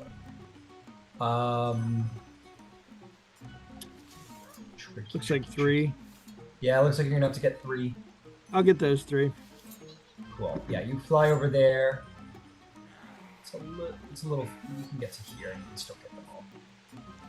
So you did that 30 and another 30. Yeah, and you're gonna get them. Fantastic. Is there anything else? Nope, that's it. All right, just working to get those bards back. Yep. All right. And very helpful is it as they stand up and re-begin their singing. Oh, actually, you know what? I am gonna do one other thing. I'll use my bonus action to use Vow of Enmity on the shooty one. Oh, okay, very good. You throw down a Vow of Enmity. Oh no, I'm sorry. I'm sorry. I can't do that. There's a 10-foot range on that. Never mind. Is it really only 10 foot? That's what it says. Damn. Okay. Yeah. Fantastic. In this moment, as the bards start getting up and start beginning to because I will say this, the spell was beginning to wane, but with the bards getting up and continuing to sort of empower David Bowie with their song, it begins to sort of begin again.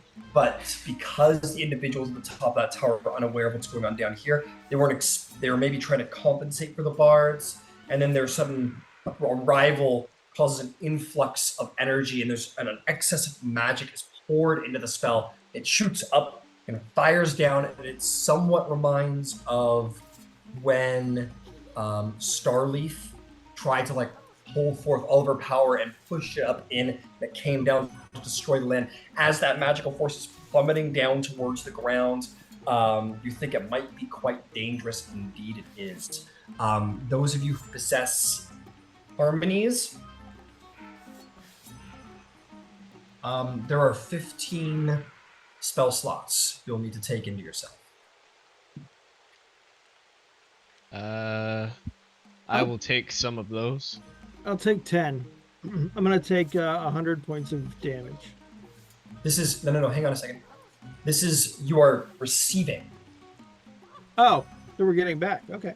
Yeah. Yeah. These are 10 hit points your party will be receiving.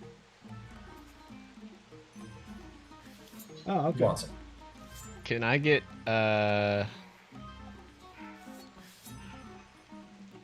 4? Okay, 4 to Jace. 6 more. Now, how many was there altogether? There's 10. Oh, okay. I believe. That's what I think I said. Nobody else I thought wants you. any? I thought you said 23 I thought you said 15. or 15. Oh, did I it say was. 15? Yeah, 15. Yeah. Oh, okay, 15. And there's 15. Yeah, that sounds right. So there's 11 more spells. 11 more spells. Don't be stingy or they'll go away into the ether. I can't take Yeah. any, Or not stingy, take them. I can't Yeah. get any expended spell slots back. Take them all. I can. You Yeah, can, go ahead, or Trixie. I can't. I don't. oh, sorry. I'll take 5. I can take a total of 6 right now. I've got 5 Alright. taken. I've got 4 taken. There's 6 left. All right. Tamlin, are you taking them? Yeah, I'll take the other 6 then, I guess. Are you sure you Okay, don't want more, 6. Trixie? I mean, I can. Yeah, it doesn't really matter. I haven't actually. Nah, it's too late. Too much, so it's fine. I'll say that's my only like limit, like, because it's nice to get spell slots back, but if we take too Right. long on those spell slots, maybe this will be a Sure. bad situation, and if you guys are like, oh no, you take like in this delicate reactive moment, then yeah, so gotta be quick on that. Okay, cool. You pull this power into yourselves. You have enough like unused, or you have enough used power inside of you. You're able to take this power on, and you're able to help stabilize the resurrection of these bards. Very good, everybody. Okay, that brings us around to the top. Brock, Meadowbrook, I need a con save at the end of your turn to hopefully free yourself. Empyrean What was that? with advantage because the Empyrean. He's doing something. He will bolster. Yes, he's going to use a legendary action to bolster. Okay.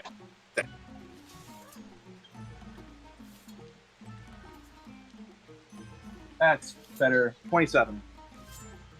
27 frees you indeed from this stun. You, at the end of your turn, you are ready to go again, which is great stuff. And that's my turn. and that's your turn. Sorry, Rock. That'll bring us to Goop, the Ravager. Let's see how Goop is doing. Okay, we're not getting that back. Oh, fuck, I forgot I made Vivian fucking vulnerable. Like, they've done some damage. Let's hit Orlick, who dared to lay a hand on Boblin the Ascended. How dare he? We are going to move around to about here. We are going to strike at you. That will be an opportunity attack from Tenesis, because he can see him trying to run away, which will absolutely hit it. And he is going to resist the stun, and he will take 28 points of damage. He's going to attack you there, my friend. You are going to take a Venom Spear. That is going to be 23 to hit. Yep. That'll hit. I need 2 con saves, please. Remember that you have the benefit of Tenesis's bolster. That's true. You have advantage on this. Okay. Natural 20 for 30. Okay, you resist the first one. Fantastic. Go ahead for the second.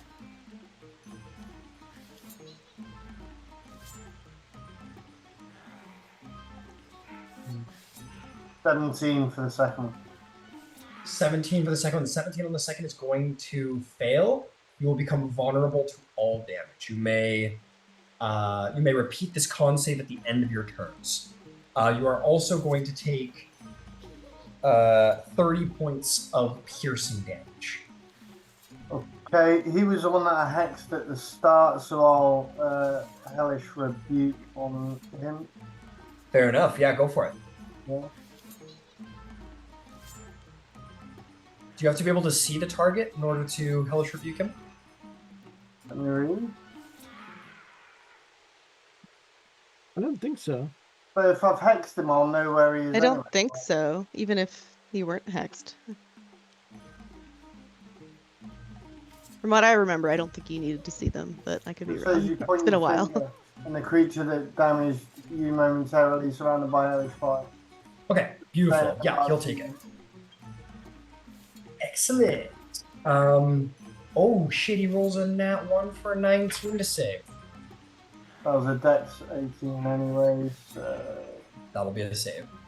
Oh, Alright, 4 points of fire.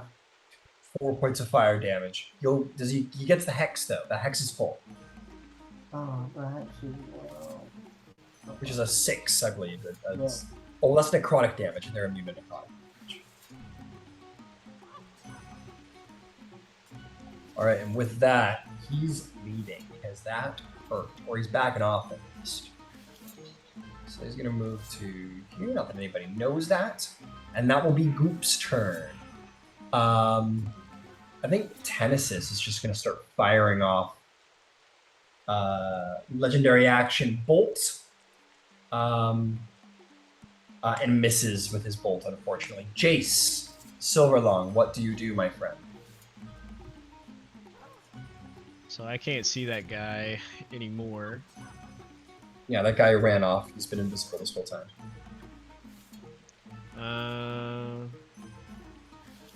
How's Boblin looking? Boblin's fine, man. He's been poked a couple times, but he looks sturdy. The Incarcerator? Incarcerator's looking good. It's the Deathless is taking some damage. Deathless? Yeah. Let's change that, shall we? I will kind of go down the hill a bit to get out of the line of sight of westward. Oh, I gotcha. Like here? Yeah, I think so. Start making your way out of sight. Okay, cool. I have 35 feet of movement also. Okay. It's like that? Yeah. And if I have a shot, or I can... You're sharpshooter? Yeah, I am. You got a shot. Okay, cool. I will take 2 bow attacks at him. And I would like to Planar Warrior. You already prepped Planar Warrior. Yeah, but it says on this turn, so I... Oh, okay.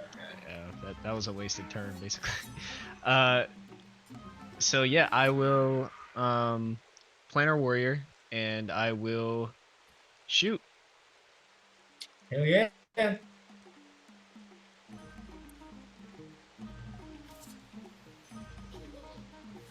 Will an 18 hit? An 18 on the Deathless, I don't think is gonna hit. No, it's not gonna hit. Excellent. Shoot it again. 30? Will a fucking 30 hit?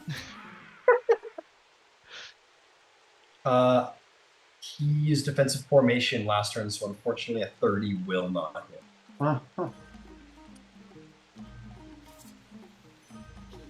It is near, it is close, but with this protective tube he has put around himself. You fucking know what, Ryan? What? Nothing. Okay. That's what. Okay. Is there anything else, Chase? Yeah, can I lay down and fucking die? Maybe I'll step on his shit. How about that? That make you happy, Ryan? No, No, I'm sorry. Okay, And my character will lay down prone as to invoke disadvantage on ranged attacks. Thank you. Piece of shit. Okay. Sorry. That will be legendary. my turn. Okay, legendary action. I'm sorry. No, don't be. Legendary action, he is going to strike. He's going to move up to 50 feet for free. And he's going to attack you. He'll have advantage.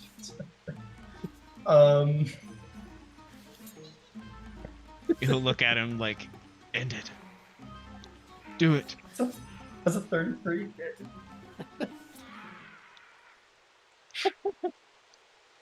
Yeah.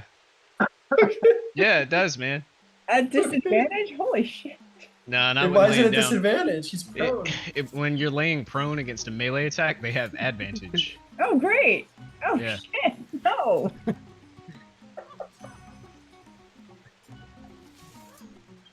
Okay, that's gonna be That bad. that's gonna be 20 slashing damage. With that one And attack. Oh, okay. Finish your oh, thing. we're not done. We're not done. And 43 radiant damage. Okay, I will spectral defense that guy.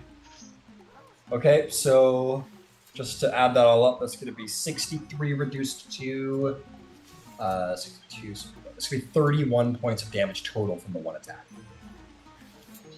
Regrettably, I am still alive. Play dead. Okay. Go ahead. Fake your death. That's going to bring us to. It was Horlick's turn. Yeah. So Horlick, it's your turn. So I'll have a quick look around and see how everybody's faring health-wise. As far as your bad guys go, the Deathless is certainly the most hurt that you can visibly see. The Oh, party. your allies. Sorry, yeah. Party. What are you guys feeling? What are you doing? I know you're bad, Jace, but Yeah, Jace is probably the worst Jace is currently. pretty hurt. I've been the worst, and then not the worst, and then worst again. And then, yeah. Alright, I want to use a scroll that I've got of mass healing. Mass heal. All right, that's 500 hit points to distribute to who you choose within range. Huh? Mass healing is 700. Mass healing? Yes. Say roll of mass healing. Yeah. Oh, mass healing word. Mass healing Okay. word? Is this a mass healing? What is This this? is the scroll that I picked up a little while ago. Got it. What's the name of the spell? I've just got it wrote down as mass healing. And what it come up says, flood of healing energy flows into you, any injured creatures around you and restores up to 700 points divided as you choose. Okay, God, that's so mass yeah. heal. That's mass heal. God. That's a big one. Cool. If I had known it was mass heal. Sorry. That's the big one. Hell yeah. Okay. You may restore 700 hit points and divide them amongst as many creatures as you please. Probably get us all to full. It's probably going to get us all to full. That's right. So, Jace, how many hit points do you need to get to full? All of them. 700? Yes, every last one. You're a glutton. On a scale of 0 to 184. You can be specific. It's fine. Everybody start figuring out how much health you need to get to full. Yeah. Vivian needs nothing. Ooh. Cool. I need 168 points of healing, please.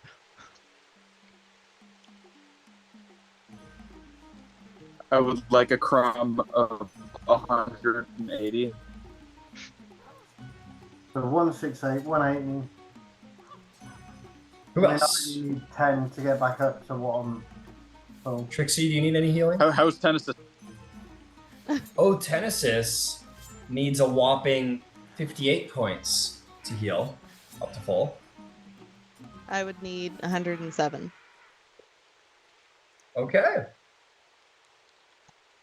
Not bad. I got a bunch of workers. Does that help?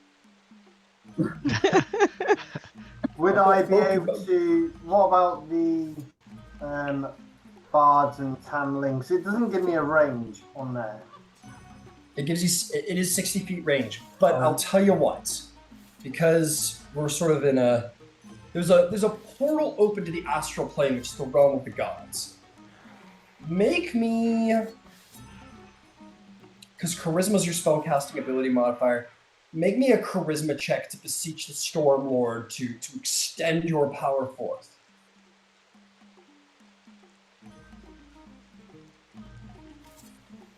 The 23. 23 will certainly do the job. You sort of have all of this residual power, and you like shoot it up into the vortex above, and it fires down and is going to restore all the bards back to their synonymous strength. Ooh, can I have 19? Yes, that will help you as well, and you can have 19. Oh, sorry, If 29 Horlick I wants. meant.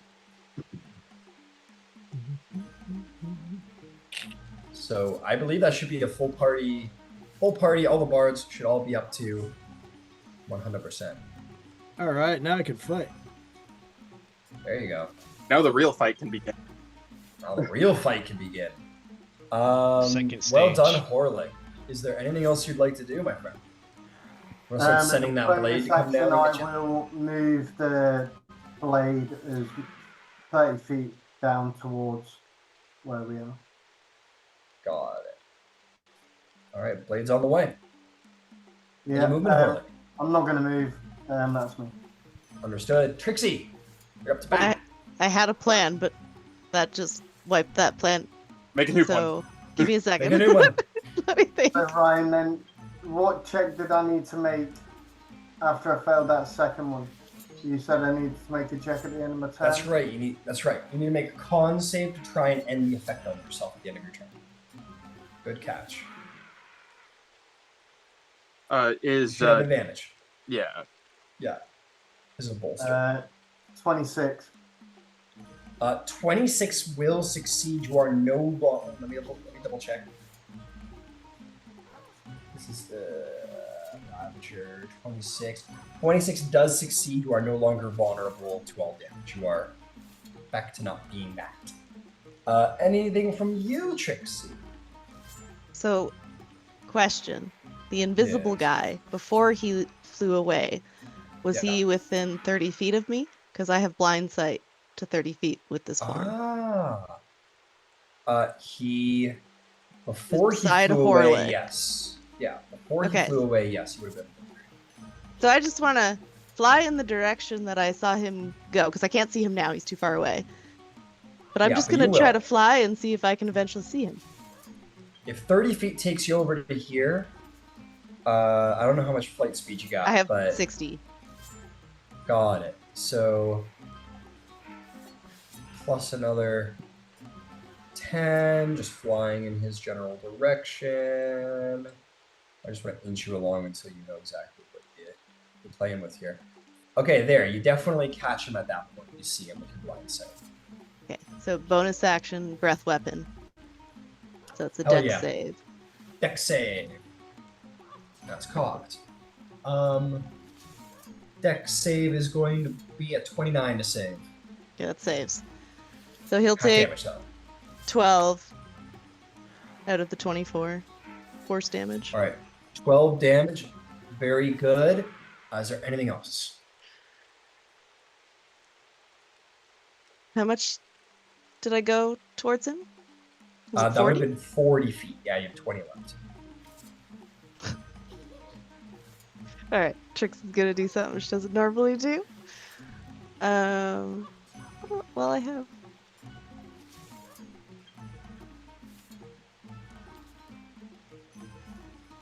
Yeah, sure.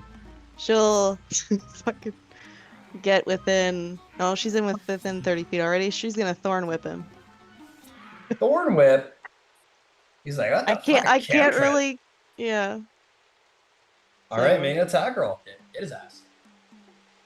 I was gonna go up and hit him with something, but That wasn't in the dossier.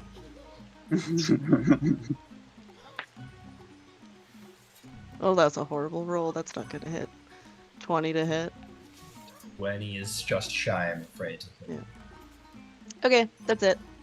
All right. Actually, I'll move Understood. back like Tw- 20 feet. 20 feet. Yeah. I like to hear something like that. Yeah. Cool. Fantastic. Tennesis is going to take his last legendary action to shoot a bolt at that invisible dude. And fucking miss, man. Jesus Christ, it's not hard to hit, but. Okay, Vivian, what's the play? You are very vulnerable, but unhurt. What do you do? All right. And I have to wait to the end of my turn before I can make this Yes. doohickey. Correct. How far is it to the other end of Tennis's magic? Like, how far could I go away and still be within his This giant orb is his range. So if I wanted to face step 30 feet in a direction, I could. Pretty much, yeah. Awesome. Is there anybody who looks hurt? Is there anybody who looks like they've taken some damage? On your allies all just received a humongous heal. It's just the Deathless would be the most damaged. That I can see. Yeah. You're in melee with him already. Yeah, but I can't hit him. Yeah, he's got a big AC. Got lots of defenses. A 27 didn't hit him. So Yeah. I'm just going to 30. A 30. Did Yeah, 30. no, he's invulnerable, and I'm not gonna waste my time. The Incarcerator. Up there. Is I think that's the only other one that I can kind of see right now. There is, of course, Boblin the Ascended Meh, over there, and then there's Sharpshooter way up there. way too far away. Yeah, let's go find the Conqueror. The Like, I don't- Conqueror. And Oh, you want? Oh, okay. You want her. You'll definitely leave the range if you're gonna go try and melee with her. hold on, I thought that was in the range. I'm sorry, did I say the wrong one? The one that's got red hair, that's got the long staff. Oh, that's kind the Incarcerator. I'm Yeah. sorry, I said the wrong one. No, it's all good. It's a bunch of weird words. Yeah, 10 feet up, and you can be right there with him. Find anything? Can I get a flank? Yeah. Yeah, you'll have to use some more movement. It will risk opportunity attack with Deathless. Oh, I was gonna face step that way. Oh, yeah, if you want to face step, then you can just get in the range. Awesome. Let's do that. You'll be leaving Trixie's unicorn range, though. Yeah, but I can adjust that in a second. Like, I don't have. Do I have to face step the full 30 amount? To get above her, yes. To get the flank, yes. Oh, I don't. Oh, I have to get above her to get the flank. Yeah. All right. Then I'm going to go ahead and do that. Going to use my. I'm going to go ahead and quicken this. So we're going to cast Booming Blade twice. Okay. Because if I quicken. Yep. Actually, no. I'm only going to do it once. But you know, I only need movement. I only need movement. I just need to be able to move back into the thing. Well, you've Yeah. already face stepped. Pardon? So, you've already Oh, that face is a bonus action. That's correct. All right. So I'm not going to quicken it. Oh, but that's not bad. In theory. All right. So that is a 14 on the die. So it's a 28 to hit. A 28 will hit the Incarcerator, yeah. Love that. It will do 10 damage. But do they have to save against the Booming Blade? Is that how that works? Nope, that just happens. That's just there now. Sweet. So now I just roll the damage for the Booming Blade. I haven't done this a whole lot. Yeah, there is 2 sets of damage, I believe. There's the one that you get from the initial strike, and then there is a separate one that happens if they move 5 feet. So the remainder, the damage that I had gave you, the 10, that was for the Sword of the White Well. And Right. then Booming Blade damage is 11, so it's 21 total damage for both things, and they can't go hitting shit now. Or they can't go moving around, or they're going to take more. Absolutely. Or they'll take damage. Yeah. And then I want to, can I stay within her range and then just drop down so that I'm in Tennis's bubble? You're in Tennis's bubble, but you're not in Trixie's. But yeah, you can drop down into Trixie's bubble with I don't 5. need to be in Trixie's bubble. I just wanted to be in Tennis's. And you now, can stay put, and you'll definitely be in Tennis's. perfect. I should be able to make a Constitution save now. Yep, make a con save. Go for it. You have advantage. And I have a plus 11 to this because it's one of my doohickeys. Okay. So that is a 24. 24 is a failure, I'm afraid to say. You will remain vulnerable to damage, unfortunately. And indeed, as one who is vulnerable to damage, I believe there is going to be a attack. Only a half moment. Well, I figure something here.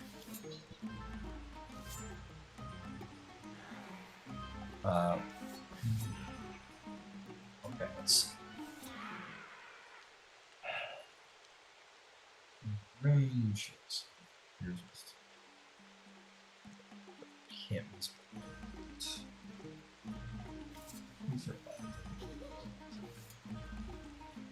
Probably should I have used my think inspiration to re-roll that. Sorry.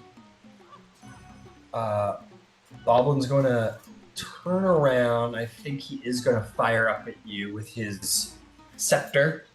That is going to be a celestial scepter attack. Disadvantage because of an enemy in 5 feet. That is still going to be well over 30 though to hit. Silvery barbs. Okay, And I'm giving myself the advantage. fair enough. How's a modified 20? Will not hit. Will not hit. One sails by in this moment. He kind of like looks at his scepter, uncertain of what happened because it doesn't usually miss. Well done. That is going to bring us to our big Imperium friend, who wanted to help out with Goop, but he is the son of the god of duty and protection. And he's going to see Jace looking real vulnerable. He is going to come in with the flank, and he's going to attack Boblin the Ascendant. And he's going to attack him twice. Advantage. That's a natural 20. I knew you were a good lad. And that's going to be 24, which doesn't hit the Ascendant. But the first one is a nat 20 in movement. So that's going to be 30.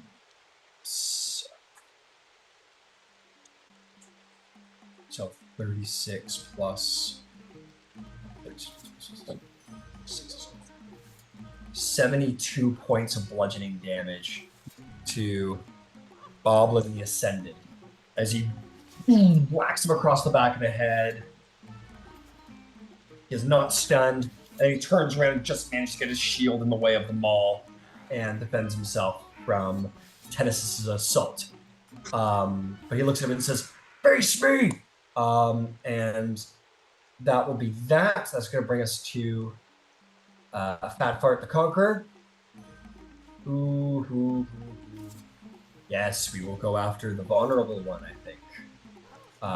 She is going to... I think she's going to stay put, because we'll get steady aim if we stay put. I'm just going to go through my line of goblins here, and then we'll end the session just so that we're not starting the game with an unusual board next go around. Okay, she is going to unload on you. She's going to take steady aim, of course. We're well within range. We're going to go for it. So this is for you, Vivian. That is going to be a 29 to hit. Okay, here we go.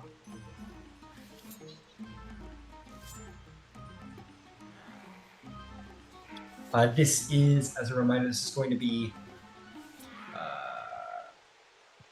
Radiant, Lightning, and Piercing, if you have any resistances.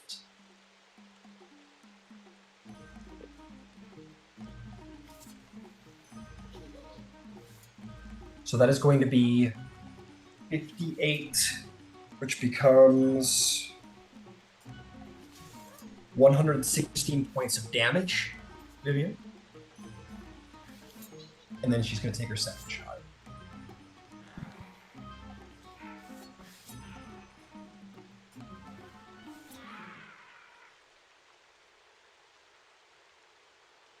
That is going to be a natural 20.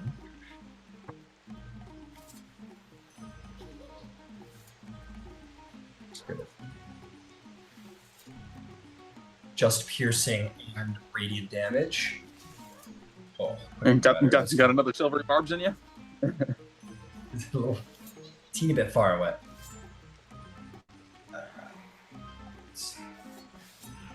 Okay, give me a minute to figure this out. It's gonna be.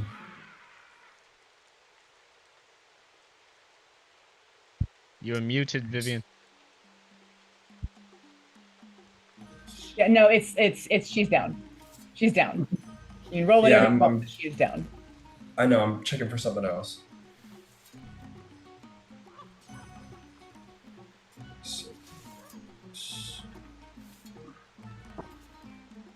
That's, and that's gonna be. She has more than 200 hit point maximum, right? Vivian? Vivian. Not. She does not? She does not. How many hit points did she have remaining before she was taken down? Before she took the second shot? Yeah, what was left? 48. 48. Did she have more than 152 hit points? Yes. Maximum. Yeah, Yes. okay. Then Vivian is down but not out. Skating by. You are gonna fall though and take a death failure as you hit the ground pretty hard next to Braun. Okay, that is the Conqueror, bringing us to Robin's got some legendary actions left, I'm pretty sure. Did the one shot.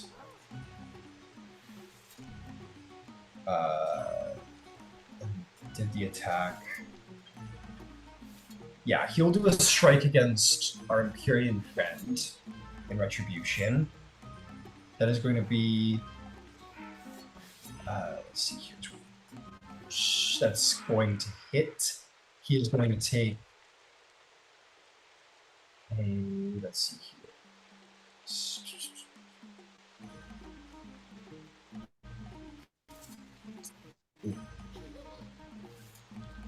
He's going to take some damage. That's going to be 17 plus 8. It's going to be 21, 25 damage to Tenesis. And then there's going to be radiant damage on top of that. That's going to be 6, 8 radiant damage. Tenesis will take the 30 as well. That brings us to Boblin's true turn. Ooh.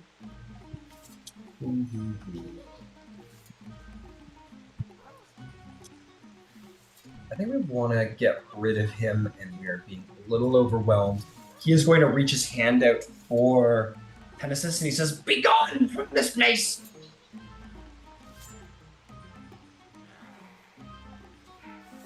And he is definitely going to hit our good Imperium friend.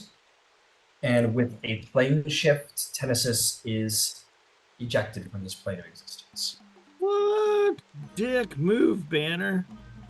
Dick move, Banner. No, dude. Yeah, he sent him over. And I don't believe there is a. Oh, he makes a charisma save. It's a good thing he can come back. Well, it's a good thing he has. Let's see here. It's a good thing that he rolled a 30 on his charisma save, so the plane shift will simply not work. He goes, "There, I took care of that," and then he reappears, and he goes, "You thoughts." And Robin is like, "Oh shit." That's gonna bring us to. That is going to bring us to Riki, who is going to, I think, heal himself with his restorative touch. 20d6.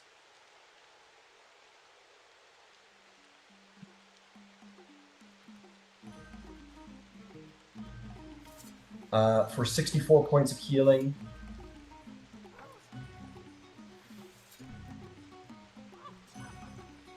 That's going to bring us to, and he's just going to continue to reinvigorate his big old holy tube.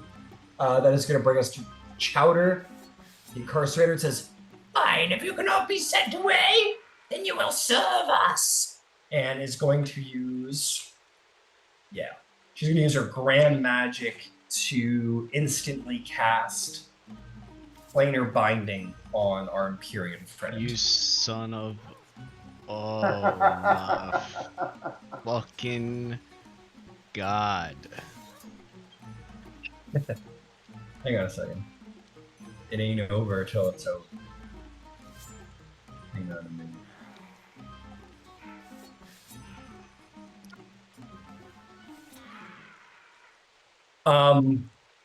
Tenesis, as the seal, this seal begins to pull across his body in basically the shape of a long, cylinder, open cylinder.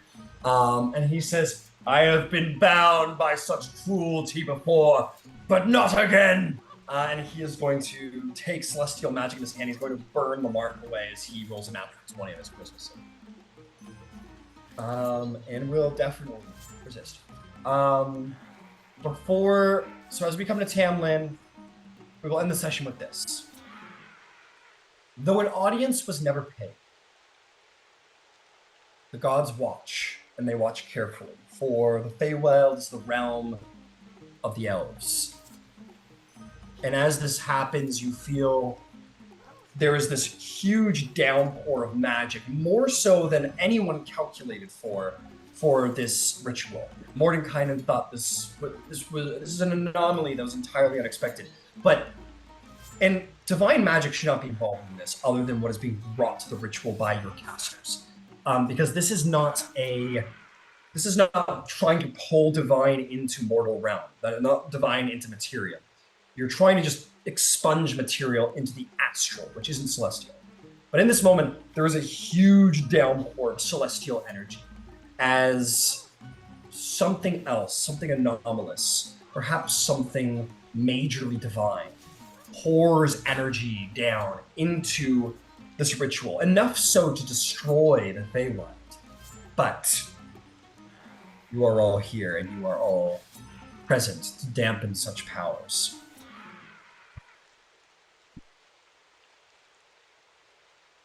There is 17 spell slots that must be distributed amongst our bearers of harmony. All right. How do you want? I'll take 100 hits. You're taking this so... again. This isn't damage. You're taking. Oh, this is for you again. Oh, yay! It's a gift. God it's a damn gift. All right. I don't have any. Wait, that's not true. I have 2. I can take 2. I think. 2 spell slots. Yep. Okay, 2 spell slots. I'll take 8. 8. Okay. So that's 10 used. We got 7 left. I will take 6. 6. There's 1 spell slot left. No one takes it. I'll take it. Okay, Trixie takes it. Great. You guys pull all this magic into you. Trixie, Jace, and Tamlin. An incomprehensible presence comes to you as you take this energy upon you. It is a voice that is elvish, yes, but primordial, celestial beyond recognition. It is something that is everything and nothing at the same time. It is magic and creation and all of these things all at once. And within your minds is almost like the expression, an artistic expression, as if to say, give your whole soul, give your whole passion, give all of your magic, for this is your great art that you will perform, this battle today, this ritual you intend to conduct. It is that which will redeem all the Seldom. So use all the magic you have, all the power at your disposal for this battle, for you will be supplied in kind to make your art perfect. And you understand in this moment that there's something divine who will be readily pouring magic into you for the next little while. But you will have to take that all on next session. With the knowledge that you can burn some ninths and maybe you'll get them back. Problem is, all the damage dealing spells I have are radiant, which I'm assuming is not going to work that well on these guys, and whatever didn't work before. Necrotic. Necrotic. I'm like, these are all the Right. things I have prepared.